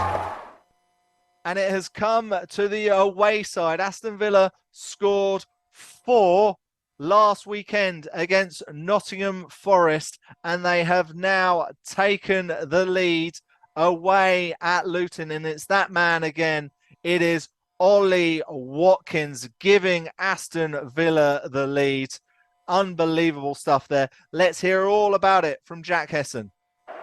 Oh, what a header from Ollie Watkins, whipped in by Leon Bailey to the front post. Ollie Watkins was there, he rises above everybody and hits it into the near post at the left-hand side. Thomas Kaminski, who's been forced into some great saves this game, had no chance of getting there, and Aston Villa take a deserved lead. 24 minutes on the clock. Luton 0, Aston Villa 1. From the beginning. Hit it, boys. You are listening to Football Live. Live and exclusive on Brila FM. Join on the corner where the big boys play. Get involved in NairaBet's Super Sunday Special and net yourself a free bet. Reigning Premier League champions Man City take on Man United at the Etihad Stadium, and we are giving away a 100% matched free bet up to 500 Naira. Whether you back the Citizens or the Red Devils, you will still be eligible for the free bet, regardless who wins. All you need to do is log into www.nairabet.com, bet on Manchester City versus Manchester United, receive your free bet to use in any sports or virtuals. To qualify, just place a bet on either the pre-match market or in play. Full details can be found on our promotions page. Must be over 18, minimum odds of 1.5. Must be a real money bet. Cash out bets do not qualify. General and free bet terms and conditions apply. Please gamble responsibly. Football Live. Football's never sounded so good. On Brilla FM every Saturday and Sunday. Coming up tomorrow on Football Live, Premier League action. Yeah! Manchester City against Manchester United. 1, 2, 3, Run it. The Premier League, the Bundesliga, Serie A, the Saudi Pro League, La Liga, French League 1. Let it hit them. Around the grounds, chasing the goals. You are listening to Football Live. Live and exclusive on Brila FM. Around the grounds, chasing the goals. You are listening to Football Live. Live and exclusive on Brila FM. A good type of game of football. Let's get back to the action on Football Live. Powered by NairaBet. This is Football Live with Richard Parr. What a fantastic afternoon of football we have had this afternoon on Football Live on Brilla FM. The goals were just flying in the English Premier League this afternoon for the traditional 3 o'clock games. That's 4 o'clock over in Nigeria. We had 19 goals in just 6 games, and 3 of them came in the game between Newcastle and Wolverhampton Wanderers, and that is actually the 100th Premier League victory for Eddie Howe. Incredible stuff there for Eddie Howe and co.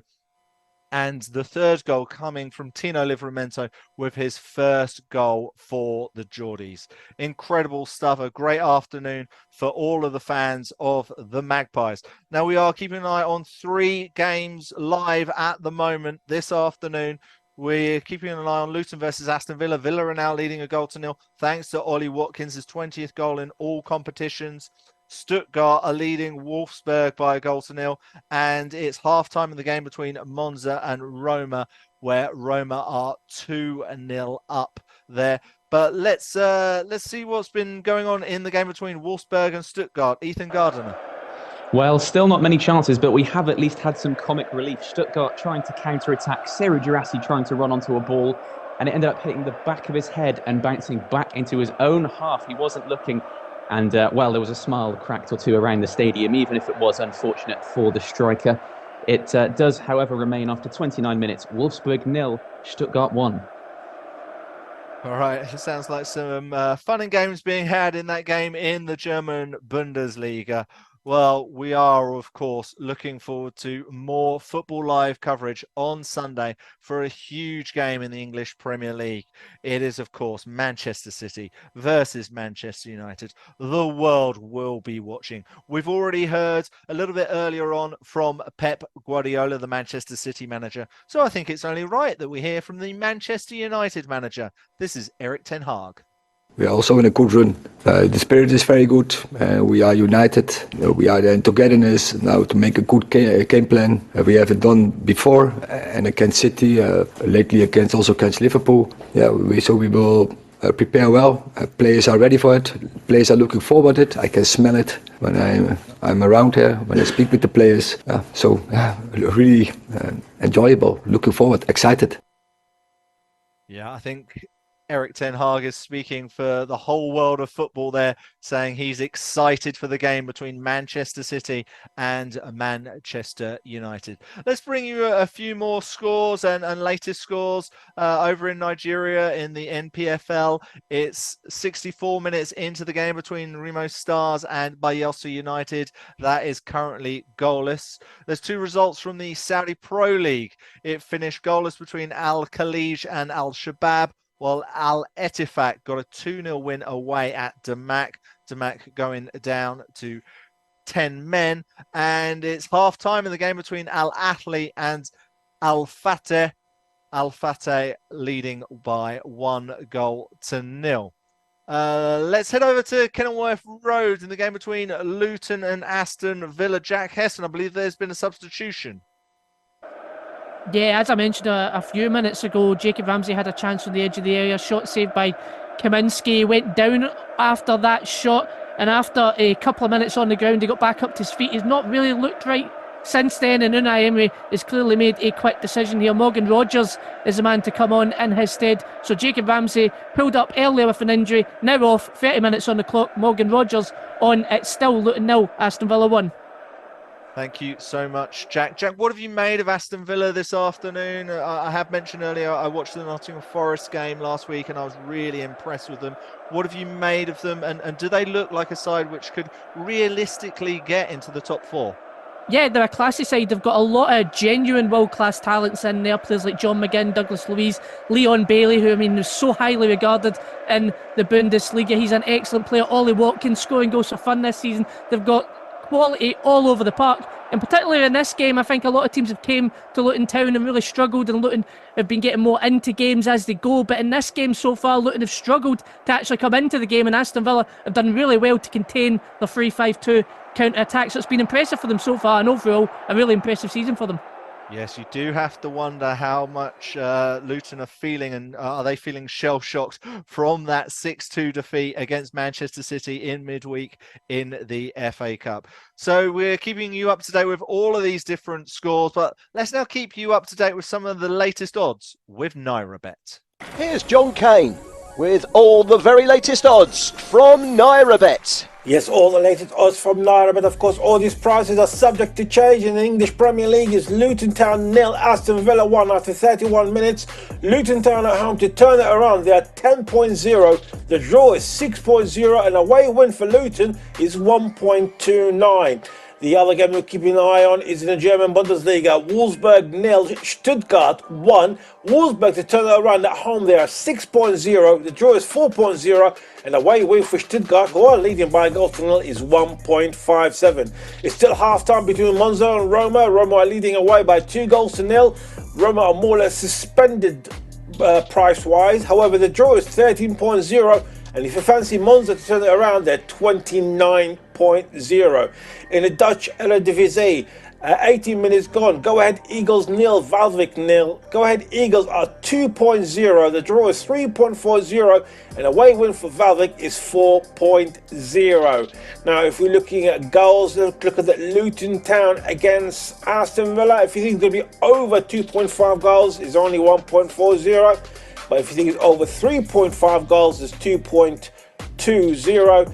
In the first half, if you think it's going to be over, I was going to say, yes. If you think Aston Villa will score another goal in the first half, they are 2.60.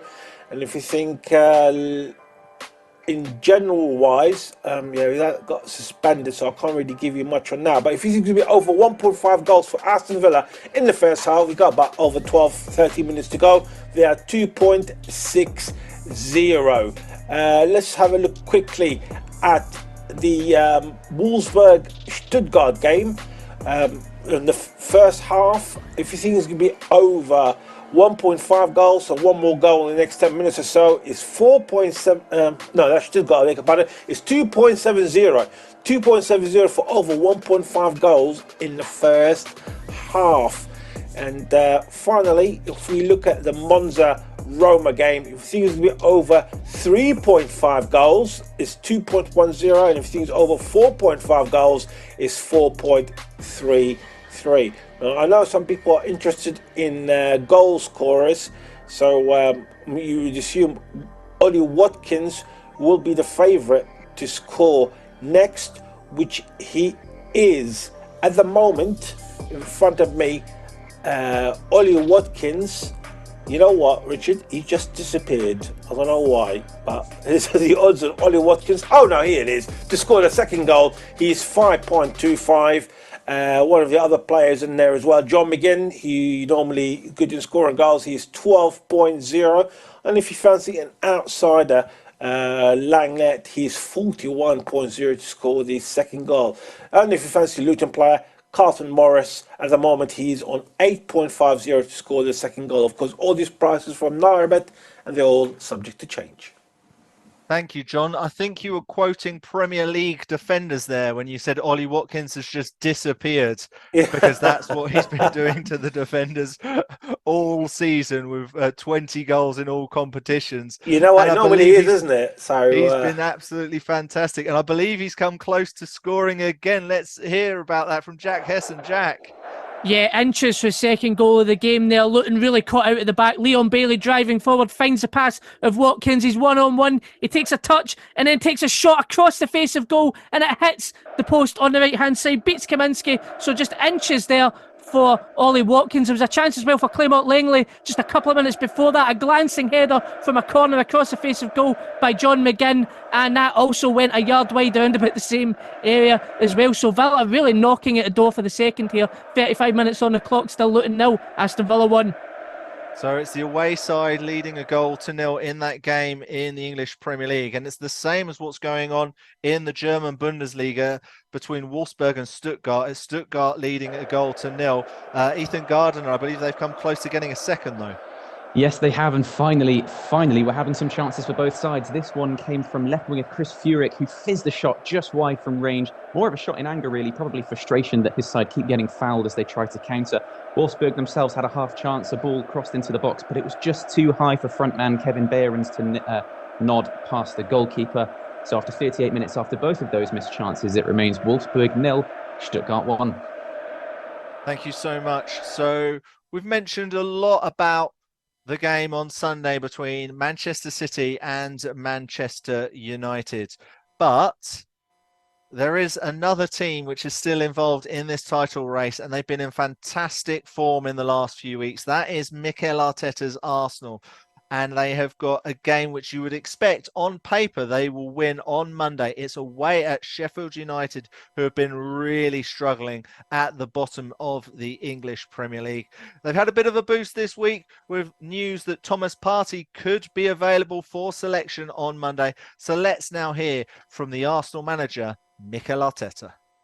Yeah, Thomas had a session before the game, the last game, and now he's done 2-3 consecutive sessions, so he should be part of the squad on Monday. What about your opponents on Monday evening, Sheffield United? Yeah, a really difficult team to beat, and you watch, and I watch 4 or 5 games now. With the City game, the way they started against Villa, and then obviously the game took a different route, but as you mentioned, they are extremely well coached. I know Chris really well, and I admire his teams and a lot of things that he does with them. It will be Monday Night Football, and it's going to be a tough night. Arsenal, of course, now 5 points behind Liverpool after Liverpool's dramatic victory away at Nottingham Forest, scoring the 99th minute through Darwin Núñez. Incredible scenes there at the City ground between Forest and Liverpool.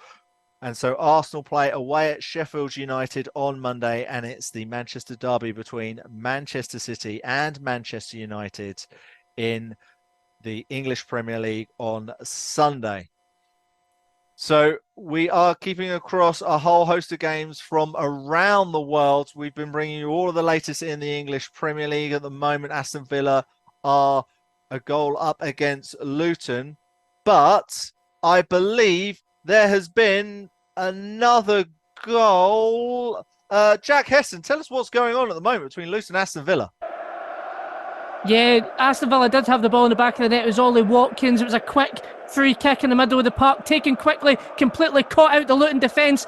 Ollie Watkins' goal at his mercy, put it into the bottom left-hand corner, but they're looking at it at the moment to see if Ollie Watkins was just onside or just offside, but it's looking like toenails here for how close it's going to be. Still looking at it at the moment, 38 minutes on the clock. Still at the moment, Luton 0, Aston Villa 1.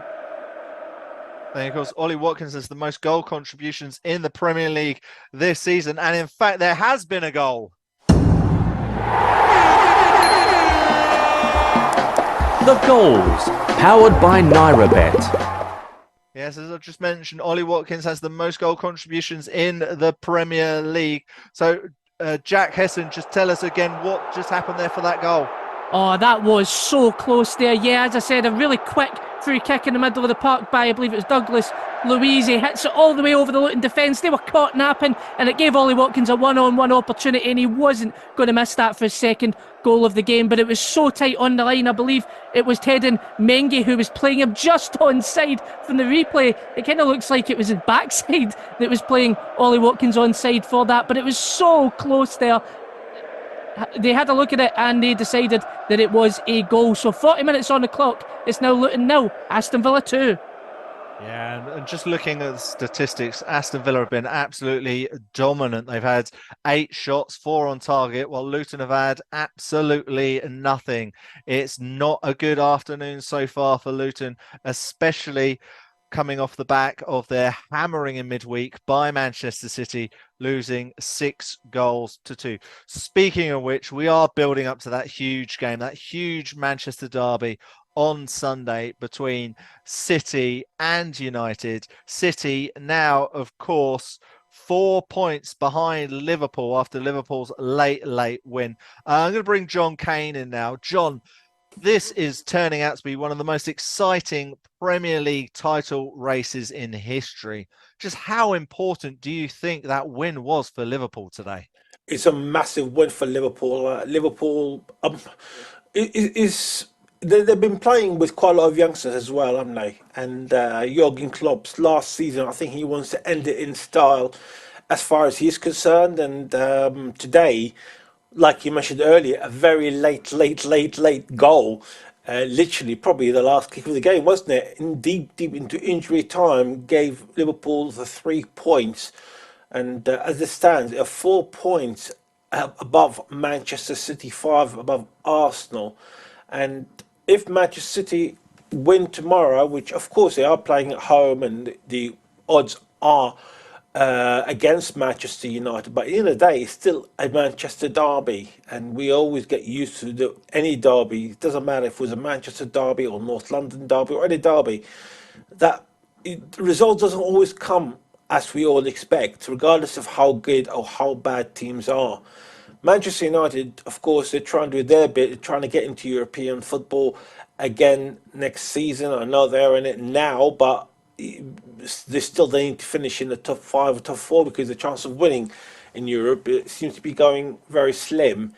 So they will be a tough nut to crack, Manchester United, but at the end of the day, I think it's all pointing to Manchester City.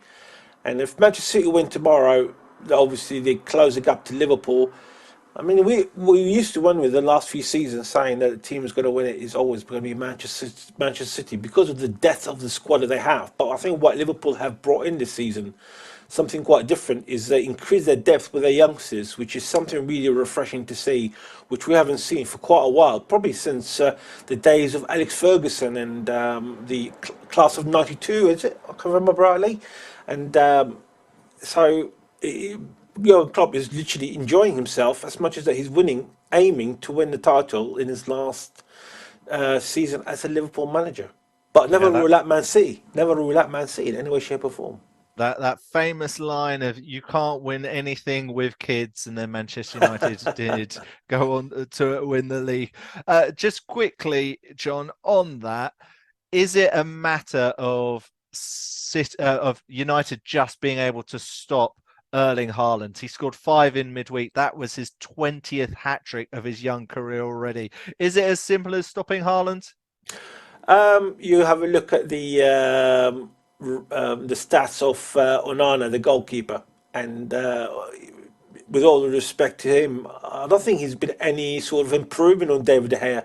In fact, I see David De Gea was probably better than Onana. So, and Onana probably will have Johnny Evans up front to him and Harry Maguire, and I think it depends on which Maguire will turn up. And Johnny Evans, as good as he is, he's still not being an ageist person, but he's still older, that's right, than he was a few years ago.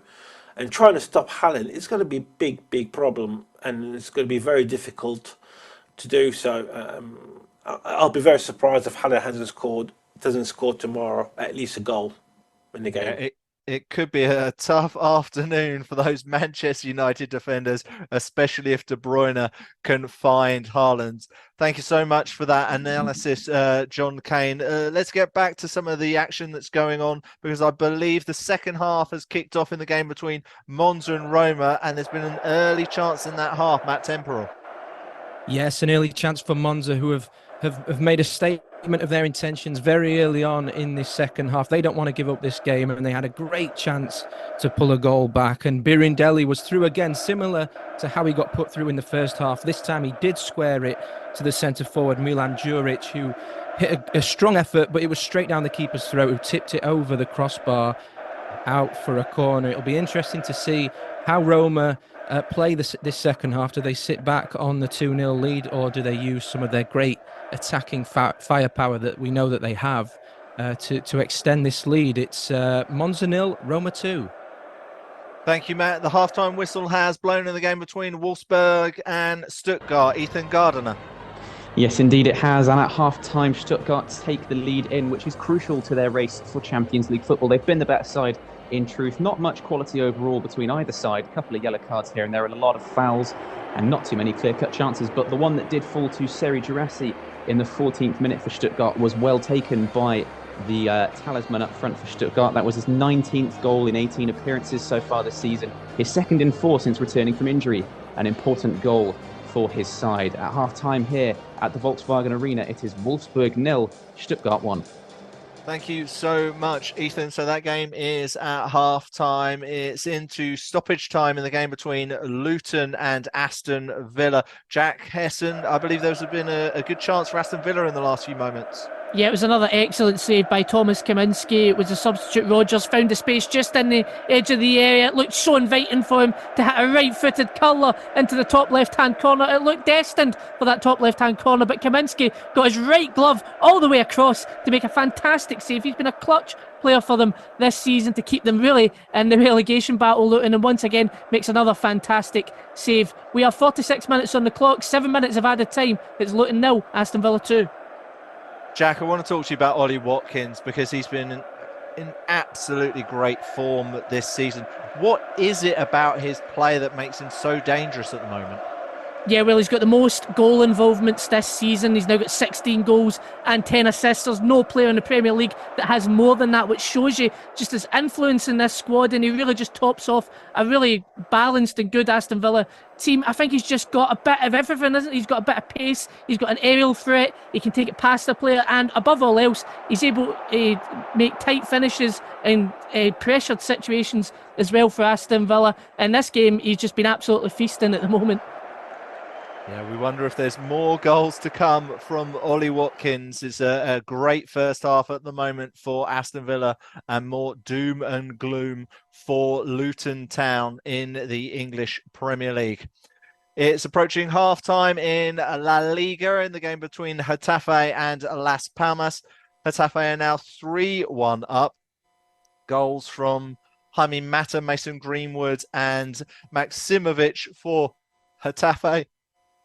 Sandro Ramirez with the goal for Las Palmas there in Spanish La Liga. Latest scores as we know them, it's Luton 0, Aston Villa 2, we just mentioned. It's Monza 0, Roma 2, as we heard just a few moments ago. And it's Wolfsburg 0, Stuttgart 1. That is half-time in the Bundesliga. There's one game going on at the moment in the Saudi Pro League, and Al Fateh are still 1-0 up away at Al Ahly. So there is still plenty of football in what has been an absolutely breathtaking afternoon in the English Premier League. I'll just recap the scores for you one more time. 19 goals in 6 games. Absolutely unbelievable. A late Axel Disasi goal gave Chelsea a 2-2 draw away at Brentford on Maurizio Pochettino's 52nd birthday on that very short trip for Chelsea to Brentford. Only 4.3 mile journey there as the crow flies. It was Everton 1, West Ham 3. Everton had taken the lead through Beto, but West Ham took all 3 points. A very happy return for the under pressure David Moyes and West Ham. Fulham, they continued their great run against Brighton and Hove Albion. They've now had 8 games without defeat against the Seagulls in the English Premier League. They were 3-0 winners. Roberto De Zerbi made 7 changes from the side that lost to Wolves in midweek in the FA Cup. It's not the preparation they would like ahead of their game against Roma in the Europa League on Thursday. Newcastle bounced back after a bit of recent poor form to give Eddie Howe his 100th Premier League victory. They were 3-0 winners over Wolverhampton Wanderers. Wolves have recently been in some fantastic form, but it was the Magpies getting all 3 points and all 3 goals. It was 3-1 between Tottenham and Crystal Palace. Tottenham with an incredible fight back after going behind through a goal from Eze. And eventually they won it 3-1. Goals from Timo Werner, Romero, and a late one from Son Heung-min, the captain. Terrific stuff there for Tottenham. But I've said it before, I've said it again. It was a late goal for Liverpool. I believe it's the latest goal since Opta started recording late goals back in, I think it was 2007. So it was unbelievable stuff there for Liverpool, getting that late win. Darwin Núñez coming off the bench to get all 3 points for Jurgen Klopp's side. Let's head over to Kenilworth Road because I believe there's been a chance for Luton. Jack Hesson. Yeah, first sniff at goal for Luton. The ball came in towards the back post. Kabore was there. It was good defending to try and clear the ball from Clement Langley, but his clearance falls to Carlton Morris, who heads it back across the face of goal. Andros Townsend was there in space. He just had to guide it towards the goal, and it just goes over the bar. So a good chance there for Luton. Shows you perhaps I'm not out of this game just yet. 50 minutes on the clock, 7 minutes added time. It's still Luton 0, Aston Villa 2. Thank you so much. The other game which is going on right now is between Monza and Roma. That game is now in its second half. Roma are 2-0 up. Are they closing in on a third? Matt? Well, that's certainly what they're trying to do. They're certainly not taking many risks with their attacking play. You could say that for certain. In fact, just before you came to me, the Roma goalkeeper was booked for time wasting, which shows their intentions for this second half. However, Monza have looked much better in this second half. They'll be ruining those 2 goals in the first half because they've looked like the better team without a doubt so far in the second half. I think Roma need to get their attacking players into the game. Paulo Dybala especially, we know can make things happen. And we've just passed the 60-minute mark here in Monza. It's Monza 0, Roma 2. Thank you so much, Matt. We're going to be keeping an eye on all of those latest games. The game between Luton and Aston Villa, which is approaching half-time. The game between Monza and Roma, which Roma leads 2-0. That's in the second half. And it's half-time between Wolfsburg and Stuttgart. But the top story today at the moment is that there were 19 goals in 6 games in the English Premier League. And the last of them, the latest of them, came in the 99th minute. Darwin Núñez getting the goal for Liverpool to win 1-0 away at Nottingham Forest to give Liverpool a 4-point lead at the top of the English Premier League. We have got more coverage coming up for you on Football Live on Brilla FM. But for the moment, I will hand you back to FJ. This is Football Live with Richard Parr. Hello, welcome back to Football Live on Brilla FM. I am Richard Parr. We've had a wonderful afternoon of football action today. It was incredible in the English Premier League in particular. And we've got goals coming in at the moment. And there's just been a goal in the German Bundesliga. The goals, powered by NairaBet. Stuttgart had been leading away at Wolfsburg at half-time. It had been Stuttgart leading through Jurassi in the first half, but Wolfsburg have just managed to get an equaliser in that game in the German Bundesliga. Stuttgart, of course, are third. They're 7 points behind Bayern Munich, trying to close that gap. But Meller has just equalised for Wolfsburg. We'll hear about that goal in just a few moments from Ethan Gardiner. But while we were away with FJ, there was also a goal for Roma. The goals, powered by NairaBet. Yes, it was in the game between Monza and Roma. Let's hear about it from Matt Temporal. Matt. Yes, it looks like game over now here at Monza. It was Paulo Dybala with a free kick from about 30 yards out, a left-footed curler around the wall into the bottom corner of the net. The goalkeeper spreading himself across the goal but getting nowhere near the ball in the end. And that looks like game over now for Monza. Roma are going to be very comfortable for the rest of this game, and maybe Monza should now just sail off into the sunset with their 3-0 defeat and try again in the next game, because Roma look unstoppable at the moment under Daniele De Rossi. It's Monza 0, Roma 3. Matt, what do you think it is in particular that Daniele De Rossi has done to this Roma side to turn things around since Mourinho's gone? I think for me, it's probably a mentality thing. You look at Daniele De Rossi's playing career. He was a man of steel, really, in that Italian midfield, and it looks like he's brought some of that to Roma. They haven't done anything spectacular, to be honest. They just look so solid with a great defence. Chris Smalling, in fact, is now playing, and it just looks like at the moment they're unstoppable, they're unbeatable, and just very solid, very solid. All right, that's great to hear. Thank you, Matt. Roma, of course, play in the Europa League against Brighton Hove Albion, who lost 3-0 today against Fulham. They play each other on Thursday.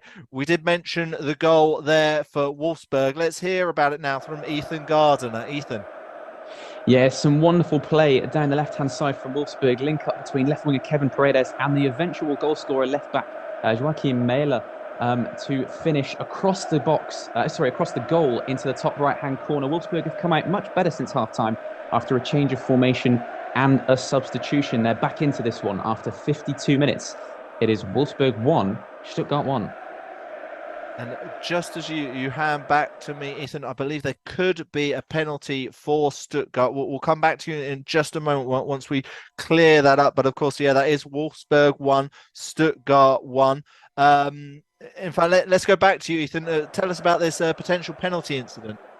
Yeah, well, just as I said, Wolfsburg were improving. They've let themselves down. Stuttgart from kickoff have come forward rapidly, and it's a right winger, I think he's playing attacking midfield at the moment, Enzo Milot of Stuttgart, who's burst into the box and he's pulled down by his shoulders by the goal scorer Mehler. Actually, he goes to ground. It does look like a penalty, but they've not actually taken it yet or confirmed fully that it's going ahead. There is some handbags between the players as well. I don't think Wolfsburg are particularly happy that this one's been given. I'll let you know once it's scored or even missed. But yeah, it does look to be a penalty to Stuttgart here. They have a chance to immediately retake their lead. All right, thank you so much, Ethan. Las Palmas have just got a goal back in their game against Getafe. It's still Getafe 3, Las Palmas 2. It's just kicked off in the second half of the game in the English Premier League between Luton and Aston Villa. But I believe the penalty has been scored because there's been a goal in the game in the Bundesliga. The goals, powered by NairaBet. And it is the man who had given them the lead in the first half. It's Guirassy on the mark again for Stuttgart. A really important goal for the visitors. Stuttgart, third in the German Bundesliga, trying to close the gap on Bayern Munich to 4 points. Really important for Stuttgart in their race to be back in the Champions League. It's been a few years, but they could potentially be playing European football once again. Ethan Gardiner, tell us all about it. Yeah, well, it's not the most convincing of penalties from Sergio Guirassy, but nonetheless, he gets his 20th of the season. There is a hand to it by Kern Casteels in the Wolfsburg goal, but nonetheless, it goes in. Stuttgart retake their lead, and the chase for Europe is back on for Wolfsburg. It's disappointment. They just equalised and gotten themselves back into the game, and now they're their own worst enemies, finding themselves behind again. After 54 minutes, it's now Wolfsburg 1, Stuttgart 2. Yeah, frustration there for the home side. So as I just mentioned, it is the second half of the game between Luton and Aston Villa. That's just kicked off moments ago. Let's hear what's going on there with Jack Hesson. Jack, have we seen any changes at half-time? No changes for either side at half-time. Looking to try and push a bit further forward. Of course, they fell behind 2 goals to Ollie Watkins in the first half. They failed to muster a single shot on target, but they're trying to push for a goal back in this game. 47 minutes on the clock. It's Luton 0, Aston Villa 2. Yeah, we'll keep you updated with everything that's going there and everything that's going on in the Bundesliga because there's been another goal. The goals, powered by NairaBet. As I said earlier today, there were 19 goals in 6 games in the Premier League. Well, there's now 4 in the game between Wolfsburg and Stuttgart are now 3-1 up. Guirassy had scored their first 2. He'd given them the lead. He then just made it 2-1 from the penalty spot, which we heard about from Ethan Gardiner just moments ago. And they're now 3-1 up in the German Bundesliga. They are on their way to getting 3 points. It could be a crucial 3 points, as I've mentioned. Ethan, who's got it and what's it like? Tell us. Well, it's the marauding Stuttgart right-back Joshua Wagner who's got forward for this one. And, well, it's an audacious finish for a right-back. Let's just say that. Stuttgart double their lead. They're now 3-1 up. The ball comes forward from the centre-back, Waldemar Anton of Stuttgart. Wagner finds himself marked by Joachim Mehler, who gave away the penalty, and just muscles him to the floor. He then dinks it over the goalkeeper, but this one might be being looked at by VAR because he could well be offside. I'll let you know the outcome of that one once I know, because this one has a chance, actually, just looking again at the replay, of being ruled out. VAR here, but for now it's Wolfsburg 1, Stuttgart 3. Thank you so much. VAR is also in action in our game between Monza and Roma. I think they're looking at a penalty for Roma. We'll come to that shortly. But Aston Villa have had an early chance in the second half of the game against Luton. Jack Hesson. Yeah, decent chance there for Morgan Rogers. As I mentioned, Luton pushing numbers forward and they're being exposed at the back, and it was a decent pass there from Aston Villa, the Leon Bailey towards Morgan. Morgan then tried to cut inside and go for the curling shot, but it was straight at Thomas Kaminski. So Villa knocking it over for a third here. 50 minutes on the clock. Luton 0, Aston Villa 2. Well, it's not so good news for Stuttgart away at Wolfsburg. Tell us all about it, Ethan Gardiner. Yeah, just looking back at the replays now, and VAR have actually officially ruled this one out. It has gone offside against Joshua Wagnerman, who was leaning forward to try and get to the ball and was deemed just to be offside. Disappointment for him, but a massive let-off for Wolfsburg. So it remains Wolfsburg 1, Stuttgart 2 now. Massive disappointment there for Stuttgart, but things are getting better and better and better for Roma, because there's been another goal.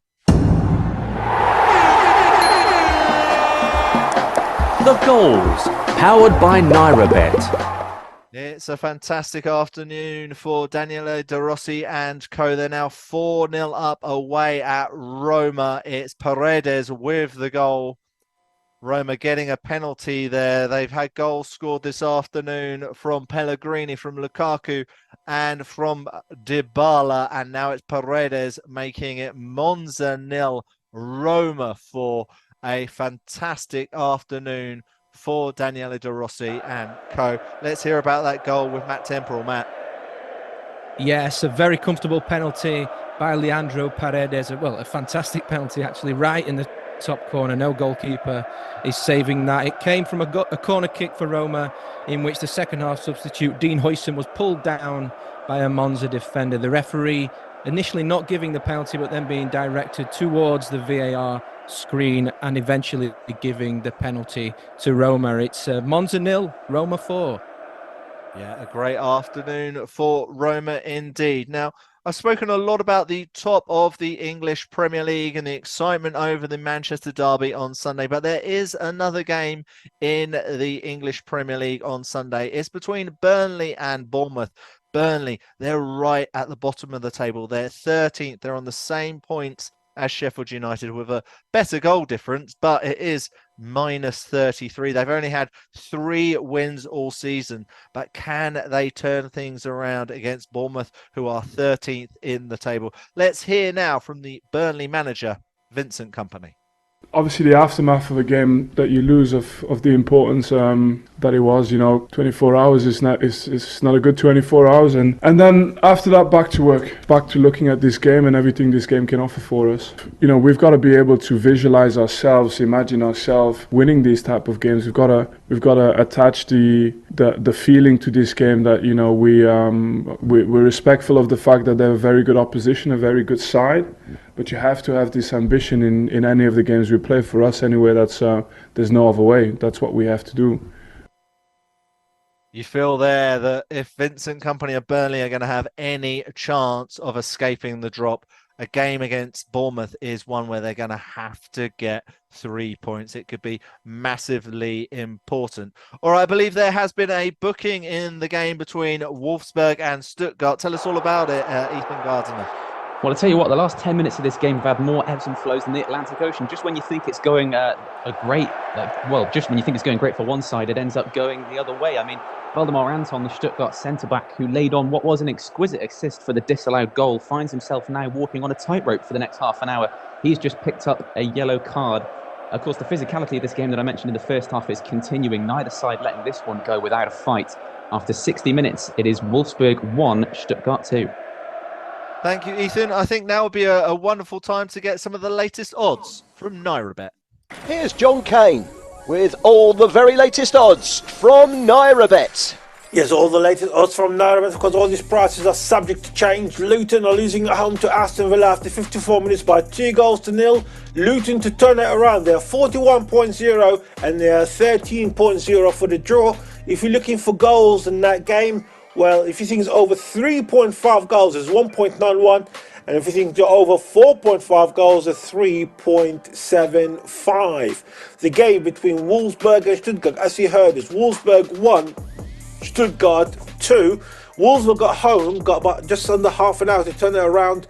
They are 12.0 for the win. The draw is 4.33, and away win for Stuttgart is 1.36. There is a goal in Italy, which will come back to you very, very shortly on that with Richard Parr. So betting is suspended on that.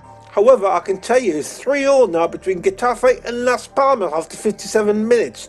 Betting is still suspended on that game as well. 48 minutes gone in the second half is Go Ahead Eagles 0, Valvik 0. Go Ahead Eagles are 2.20 for the win. The draw is 2.70, and away win for Valvik is 4.50. And I think there's another goal, one in Italy, one in Germany. We'll go back to Richard Parr right now.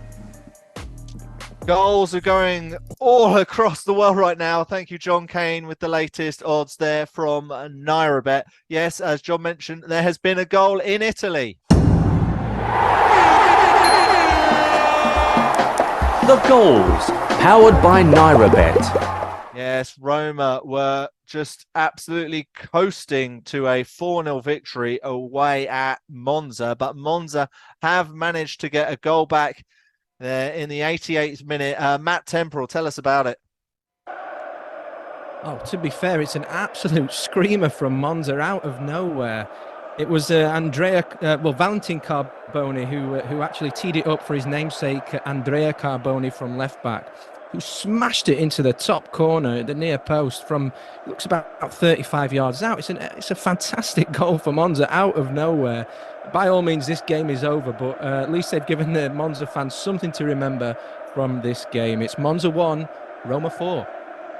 Yeah, some good memories for a few of the fans there, I guess, at least. Let's head over to Kenilworth Road. Luton are trailing 2-0 against the visitors, Aston Villa. And I believe Rob Edwards has made a change, Jack Hesson. He has indeed. It's the veteran Andros Townsend who's been playing just in behind Carlton Morris in this game. He's been taken off for Daiki Hashioka, 24-year-old Japanese player. He's making his first Premier League appearance for the Hatters since signing from Union St Gilloise back in January. So trying to bring any kind of change to get themselves back in this game. They're still very much in this game at 2-0 at the moment. 56 minutes on the clock. Luton 0, Aston Villa 2.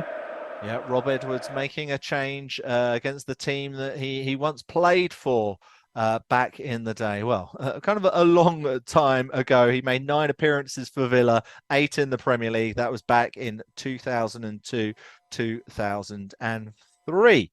Actually, let's head back to Jack, because I believe Luton have come close to getting a goal back. Jack. Yeah, just as you left me there, Alfie Doughty, great cross from the left hand, from the near side, all the way towards the back forward post. Carlton Morris was there. It had a header, great header towards the goal, but it just goes above the goal instead of on target. So it's still 56 minutes on the clock. Luton 0, Aston Villa 2. Thank you so much, Jack Hesson. It looks to be a good day for Aston Villa, as it has been for Liverpool. They have got another win. It was their 4th game in 11 days, and they've got their 4th win. Actually, let's quickly go to the game between Wolfsburg and Stuttgart. I believe there's been a change, Ethan Gardiner. Well, yes, in fact, there's been 2 changes for Wolfsburg, who are still looking, of course, to try and level this game or even take the lead. And the major surprise of the day was that Jonas Wind didn't start. He's the top goal scorer and assister this season for the Wolves. He's just been substituted on in attack for Kevin Behrens, who was playing up front. Amine Sarr has also come on from Lovro Meyer. Hopefully Wolfsburg's attack will start to flow a little bit better now, but after 65 minutes, they do still find themselves a goal down. It is Wolfsburg 1, Stuttgart 2. From the beginning. Hit it, boys. You are listening to Football Live. Live and exclusive on Brila FM. Join Corner where the big boys play. Get involved in NairaBet's Super Sunday Special and net yourself a free bet. Reigning Premier League champions Man City take on Man United at the Etihad Stadium, and we are giving away a 100% matched free bet up to 500 naira. Whether you back the Citizens or the Red Devils, you will still be eligible for the free bet, regardless who wins. All you need to do is log into www.nairabet.com, bet on Manchester City versus Manchester United, receive your free bet to use in any sports or virtuals. To qualify, just place a bet on either the pre-match market or in play. Full details can be found on our promotions page. Must be over 18, minimum odds of 1.5. Must be a real money bet. Cash out bets do not qualify. General and free bet terms and conditions apply. Please gamble responsibly. Football Live. Football's never sounded so good. Umbrella FM every Saturday and Sunday. Coming up tomorrow on Football Live, Premier League action. Yeah! Manchester City against Manchester United. 1, 2, 3, Run it! The Premier League, the Bundesliga, Serie A, the Saudi Pro League, La Liga, French League 1. Let it hit 'em. Around the grounds, chasing the goals. You are listening to Football Live, live and exclusive on Brila FM.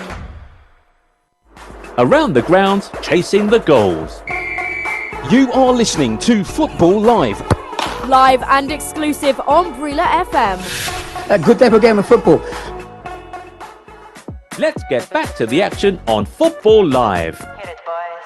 Powered by NairaBet. This is Football Live with Richard Parr.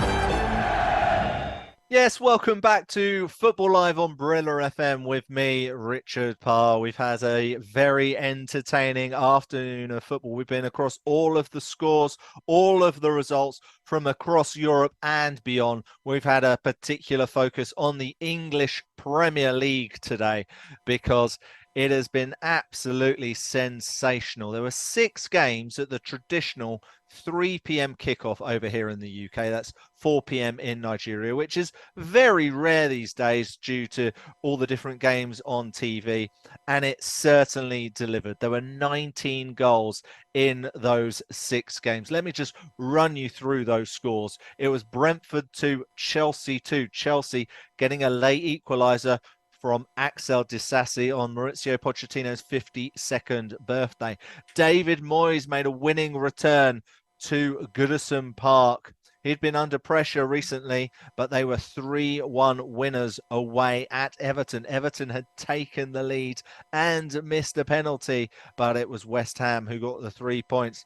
It was a bad day for Roberto De Zerbi and Brighton. They were hammered 3-0 at Craven Cottage, a really good result for Marco Silva and co. Newcastle, they got back on winning ways with a 3-0 win against Wolverhampton Wanderers. They were 3-0 winners there. A late goal for Tino Livramento, his first in a Newcastle shirt. He got that late on for Eddie Howe's side. Eddie Howe winning his 100th Premier League game. Tottenham came from behind to beat Crystal Palace 3-1. Timo Werner with his first goal for Tottenham. And the big one, the huge result, came at the City Ground between Nottingham Forest and Liverpool.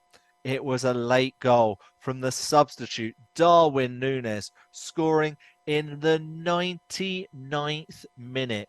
98 minutes, 38 seconds. Absolutely sensational for Liverpool. They're now 4 points clear at the top of the English Premier League. It's Manchester City versus Manchester United on Sunday. City will try and close that gap once again to 1 point, while Arsenal, they're in third. They're now 5 points behind Liverpool. They play away to the bottom side, Sheffield United. Sheffield United, of course, have only got 13 points at the moment. I believe we have a full-time whistle has gone in the game we are following in Italy between Monza and Roma. The last we heard, it was Roma 4, Monza 1 away. We'll get the latest there. Actually, let's head to Matt Temporal now with a full-time report. Matt. Yes, the full-time whistle has just gone, and in the end, a comfortable victory for Roma, who are very much in form and hunting for a Champions League place in Serie A. It started quite tensely until Pellegrini put Roma 1-0 up, and then a few minutes later Lukaku tapped the ball into the empty net just before half-time. After the break, Monza looked a lot more aggressive in their attacking play until Paulo Dybala curled a free kick around the wall and into the bottom corner. That's his 12th goal of the season and his 7th in 5, so I don't know if we've seen Paulo Dybala in better form in his career. That was then added to by a Paredes penalty and then a consolation goal by Andrea Carboni, perhaps the highlight of the evening, a fantastic goal. But all for nothing in the end. Roma charge on for those Champions League places, and you wouldn't put it past Daniele De Rossi's men to make a late charge to the top 4. It finished here, Monza 1, Roma 4. Certainly an entertaining game there for Matt Temporal in Italy. Thanks for all of your work this afternoon, Matt. Matt mentioning Paulo Dybala there. He's now the 5th highest Argentinian goal scorer in Serie A. He's got 122 Serie A goals. He's just surpassed Mauro Icardi's tally of 121. Certainly, he is enjoying his time in the Italian capital right now. Is Paulo Dybala. He'll certainly be a player that Brighton will need to worry about on Thursday in the Europa League. There was a full-time result in the Nigerian PFL. Remo Stars won 1-0 against Bayelsa United. And let's give you some results from the Saudi Pro League. It was goalless between Al Khalij and Al Shabab. Al Ettifaq were 2-0 winners away at Damak, who finished with 10 men. There was red cards for both Al Ahly and Al Fateh, and that is currently 1-1. They're in the 4th minute of stoppage time there. Over in Scotland, there was a disappointing result for Rangers and their title charge. They fell 2-1 down at home to Motherwell. But let's head back south of the border to England for our one game in the English Premier League, because there's been a goal. The goals, powered by NairaBet. Well, Aston Villa had made a fantastic first half start against Luton Town. Luton scrapping and clawing to stay in the division. They were slightly hurt and dented by the fact that Everton's point deduction of 10 points was reduced to 6 this week, making it a little bit harder for them to stay in the division. But they have got a goal back. Tell us about it, Jack Hesson.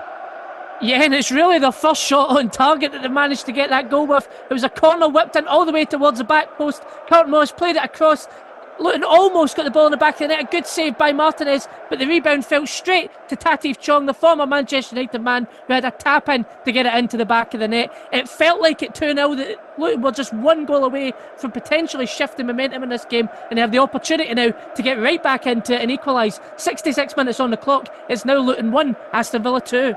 Yeah, that should be an absolutely fascinating last 20-25 minutes of that game. Let's get the latest update in our game in the German Bundesliga between Wolfsburg and Stuttgart. What's been going on, Ethan Gardiner? Well, Stuttgart still very much in the ascendancy, but they are not done with this one. They've made 2 changes in the attack because clearly they feel that a 2-1 lead isn't comfortable enough. They have brought on Jamie Leveling on the left-hand side. He replaces Chris Furyk, who's been a danger for the whole game. But also we're seeing a return from injury for Dennis Undav, the Brighton loanee. He's coming on to replace Enzo Milot, who won the penalty for Stuttgart, which Girassi converted to make it 2-1. They're still looking comfortable in their lead. You'd think they're going to go on to win, but clearly not enough so far. After 75 minutes, it is Wolfsburg 1, Stuttgart 2. Yeah, we will have to wait and see on that, Ethan. Stuttgart trying to reduce that deficit to Bayern Munich to 4 points, currently 7 at the start of the day. Can they do it? We will see. We will catch up with Ethan very shortly. All right, I think it's a good time to catch up with John Kane and get some latest odds from NairaBet. Here's John Kane with all the very latest odds from NairaBet. Yes, all the latest odds from NairaBet, of course. All prices are subject to change. 68 minutes gone, as you just heard. Luton just scored their first goal. It's Luton 1, Aston Villa 2. Luton to turn it around in the next 20 minutes or so on 19.0. 5.0 for the draw and 1.25 for Villa to maintain that win. Getafe and Las Palmas are 3-all now after 72 minutes. Getafe to win it are 3.50, 1.75 for the draw and 5.0 for Las Palmas to win it away from home. Wolfsburg against Stuttgart. Wolfsburg 1, Stuttgart 2. Wolfsburg to turn it around at home. They're 21.0, 5.0 for the draw, and Stuttgart are 1.25. In fact, it just got suspended in Germany because Stuttgart have scored the third. We'll go back to Richard Parr very, very shortly for that. The other couple of games that I was going to mention are from the CAF Champions League. After 5 minutes gone, it's just started really in 2 games. ES Tunis against Al Hilal Omdurman is 0-0. ES Tunis are 1.50, the draw is 4.0, and away win for Al Hilal Omdurman of Sudan are 7.0. And finally, the game between Athletic Petroleus Luanda and ES Sahel is Athletic Petroleus Luanda is 1.53, the draw is 3.80, and away win for ES Sahel of Tunisia is 7.0. Of course, all these prices from Narbet and all subject to change. Thank you so much, John Kane. And there has been another goal in the German Bundesliga.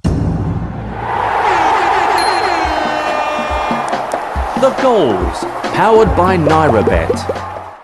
Well, Stuttgart thought they had a third a bit earlier on, but it looks like they've got a third this time around. Ethan Gardiner. Yes, and funny you should mention it because it's the man that scored that disallowed goal that's actually put it in the back of the net again for this one, Joshua Wagnerman. It's a very different goal to his first one. You don't imagine this one's going to be disallowed because he actually cuts in on his left foot and curls it beautifully into the bottom left-hand corner from the right-hand side of the box. And again, it's another great finish for a man considered a right-back. The assist also comes from one of the recent substitutes I mentioned, Jamie Lieberling, and therefore Stuttgart going for the jugular has paid off. After 78 minutes, it is now Wolfsburg 1, Stuttgart 3. Yeah, it sounds like it might just be enough for Stuttgart to get those 3 points, the team in third in the German Bundesliga. Let's head over to Kenilworth Road now. Half-time in the game between Luton and Aston Villa, it felt like Villa were just strolling towards the 3 points. They were 2-0 up, 2 goals from Ollie Watkins, who's been in fantastic form this season. But Luton have since got a goal back in the second half. And just looking at the stats, Jack Hessen, it looks like Luton could be pushing to get an equaliser. Yeah, undoubtedly so. I think Luton have definitely in the second half been a better team. They've had 6 shots and 2 on target to Villa's just 1 shot on target and 1 shot overall in the second half. Luton have had more of the ball in the second half as well, and it just feels like the momentum shifted a little bit for them. But Luton need to try and make this count in the closing stages. They've got 20 minutes to try and grab an equaliser. I think there's another goal in this game, and whoever it goes to, it's really going to be crucial. 71 minutes on the clock. It's still Luton 1, Aston Villa 2. Yeah, absolutely fascinating stuff in that game. As Jack mentioned, Luton really coming strong out of the blocks. And there has been a goal at Kenilworth Road.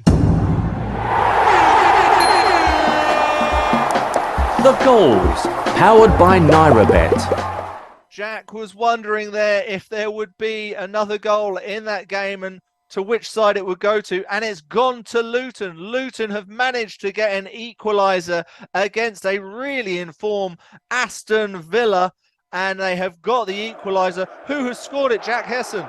It was Carlton Morris, the big number 9 up front for Luton. He gets him right back into this game with that equaliser, and it was such poor defending from Aston Villa. It was a free kick right inside, right near the halfway line, whipped in by Alfie Doughty all the way to the back post, and Carlton Morris with a right-footed finish into the bottom right-hand corner at that back post. So a great free kick, a great finish, but Aston Villa will be worried about that defending there. 72 minutes on the clock. It's now Luton 2, Aston Villa 2.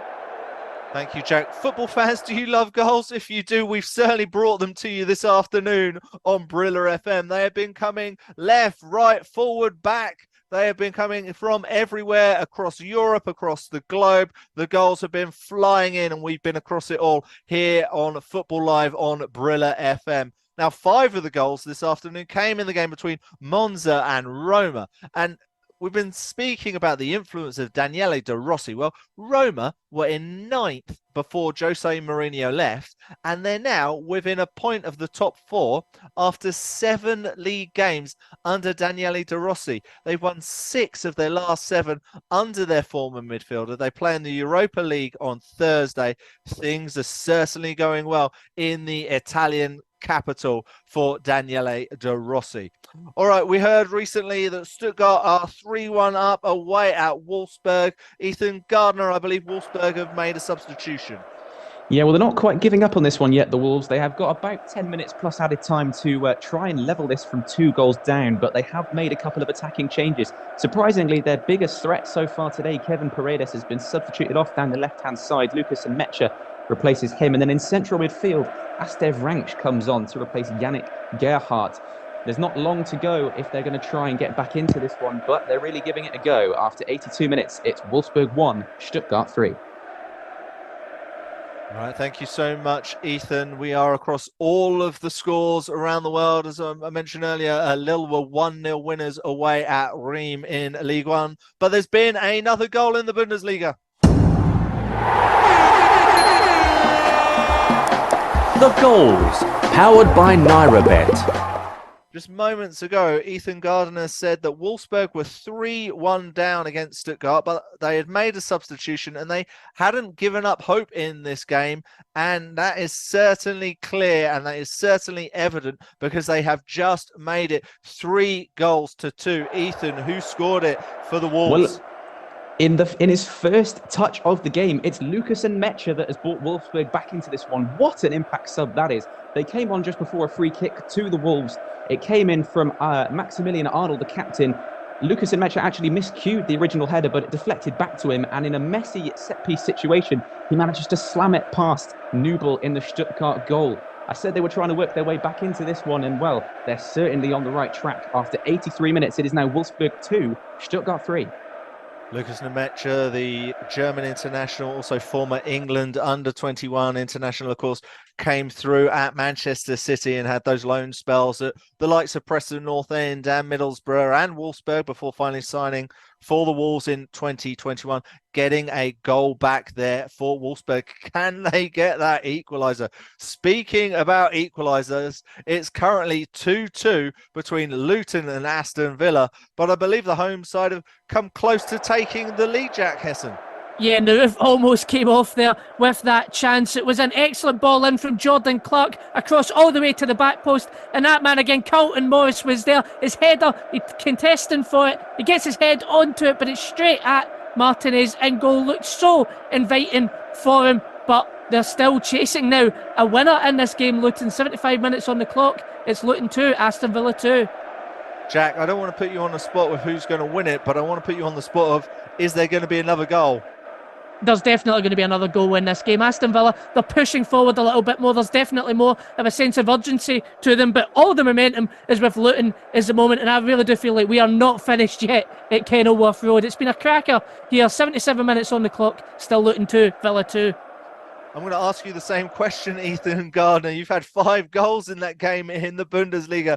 Is there going to be a 6th somewhere? I really wouldn't rule it out because both sides really going at this one hammer and tongs in the last few minutes. I mean, Stuttgart could easily score another one. Wolfsburg are pushing for this equaliser, and I really wouldn't rule out a 6th, maybe even a 7th goal. This one looks to have a dramatic ending in store after 84 minutes, of course. Wolfsburg 2, Stuttgart 3, Richard. Yes, it's an absolutely fascinating afternoon of football. Look, we've got 5 goals in that game in the Bundesliga. We had 5 goals in the game between Monza and Roma, which Roma won 4-1. We've had 4 goals in the game between Luton and Aston Villa. And then earlier today, we had 19 goals in 6 games in what proved to be one of the most entertaining afternoons in probably English Premier League history, with Liverpool scoring one of the latest goals ever, with Darwin Núñez putting Liverpool 4 points clear at the top of the English Premier League, winning 1-0 away at Nottingham Forest. It was an absolutely sensational victory for Jurgen Klopp. Is it really going to be his year? We will see. I'll just recap what we've seen in the English Premier League today. Chelsea drew 2-2 away at Brentford thanks to a late goal from Axel Disasi. David Moyes went back to Goodison Park and got a 3-1 win for his West Ham side. West Ham, of course, had a penalty missed in the first half. They had a points reduction reduced from 10 to 6 this week, but couldn't get 3 points against the Hammers. Fulham were 3-0 winners against Brighton and Hove Albion. Newcastle were 3-0 winners against Wolves. Tottenham were 3-1 winners against Crystal Palace. At the moment, it's 2-2 between Luton and Aston Villa. In the German Bundesliga, there was a good win for Borussia Dortmund away at Union Berlin. The game there at the moment is absolutely thrilling between Wolfsburg and Stuttgart. It's Stuttgart 3, Wolfsburg 2. There has been so much going on around the world. Thanks to all of the reporters we've been speaking to this afternoon. Thanks to John Kane and our friends at NairaBet bringing us all the latest odds. It has been truly thoroughly entertaining this afternoon with all of the goals flying in. Please join us tomorrow for more Football Live, as we'll have comprehensive coverage of a huge Manchester derby between Manchester City and Manchester United. If you want to continue on with FJ, you can do that in a few moments' time for everything going on in the game between Luton and Aston Villa. But for now, and thanks from all of the team here at Football Live, I've been Richard Parr, and we'll see you soon. Goodbye. You have been listening to Football Live, exclusive to Brila FM, sponsored by NairaBet.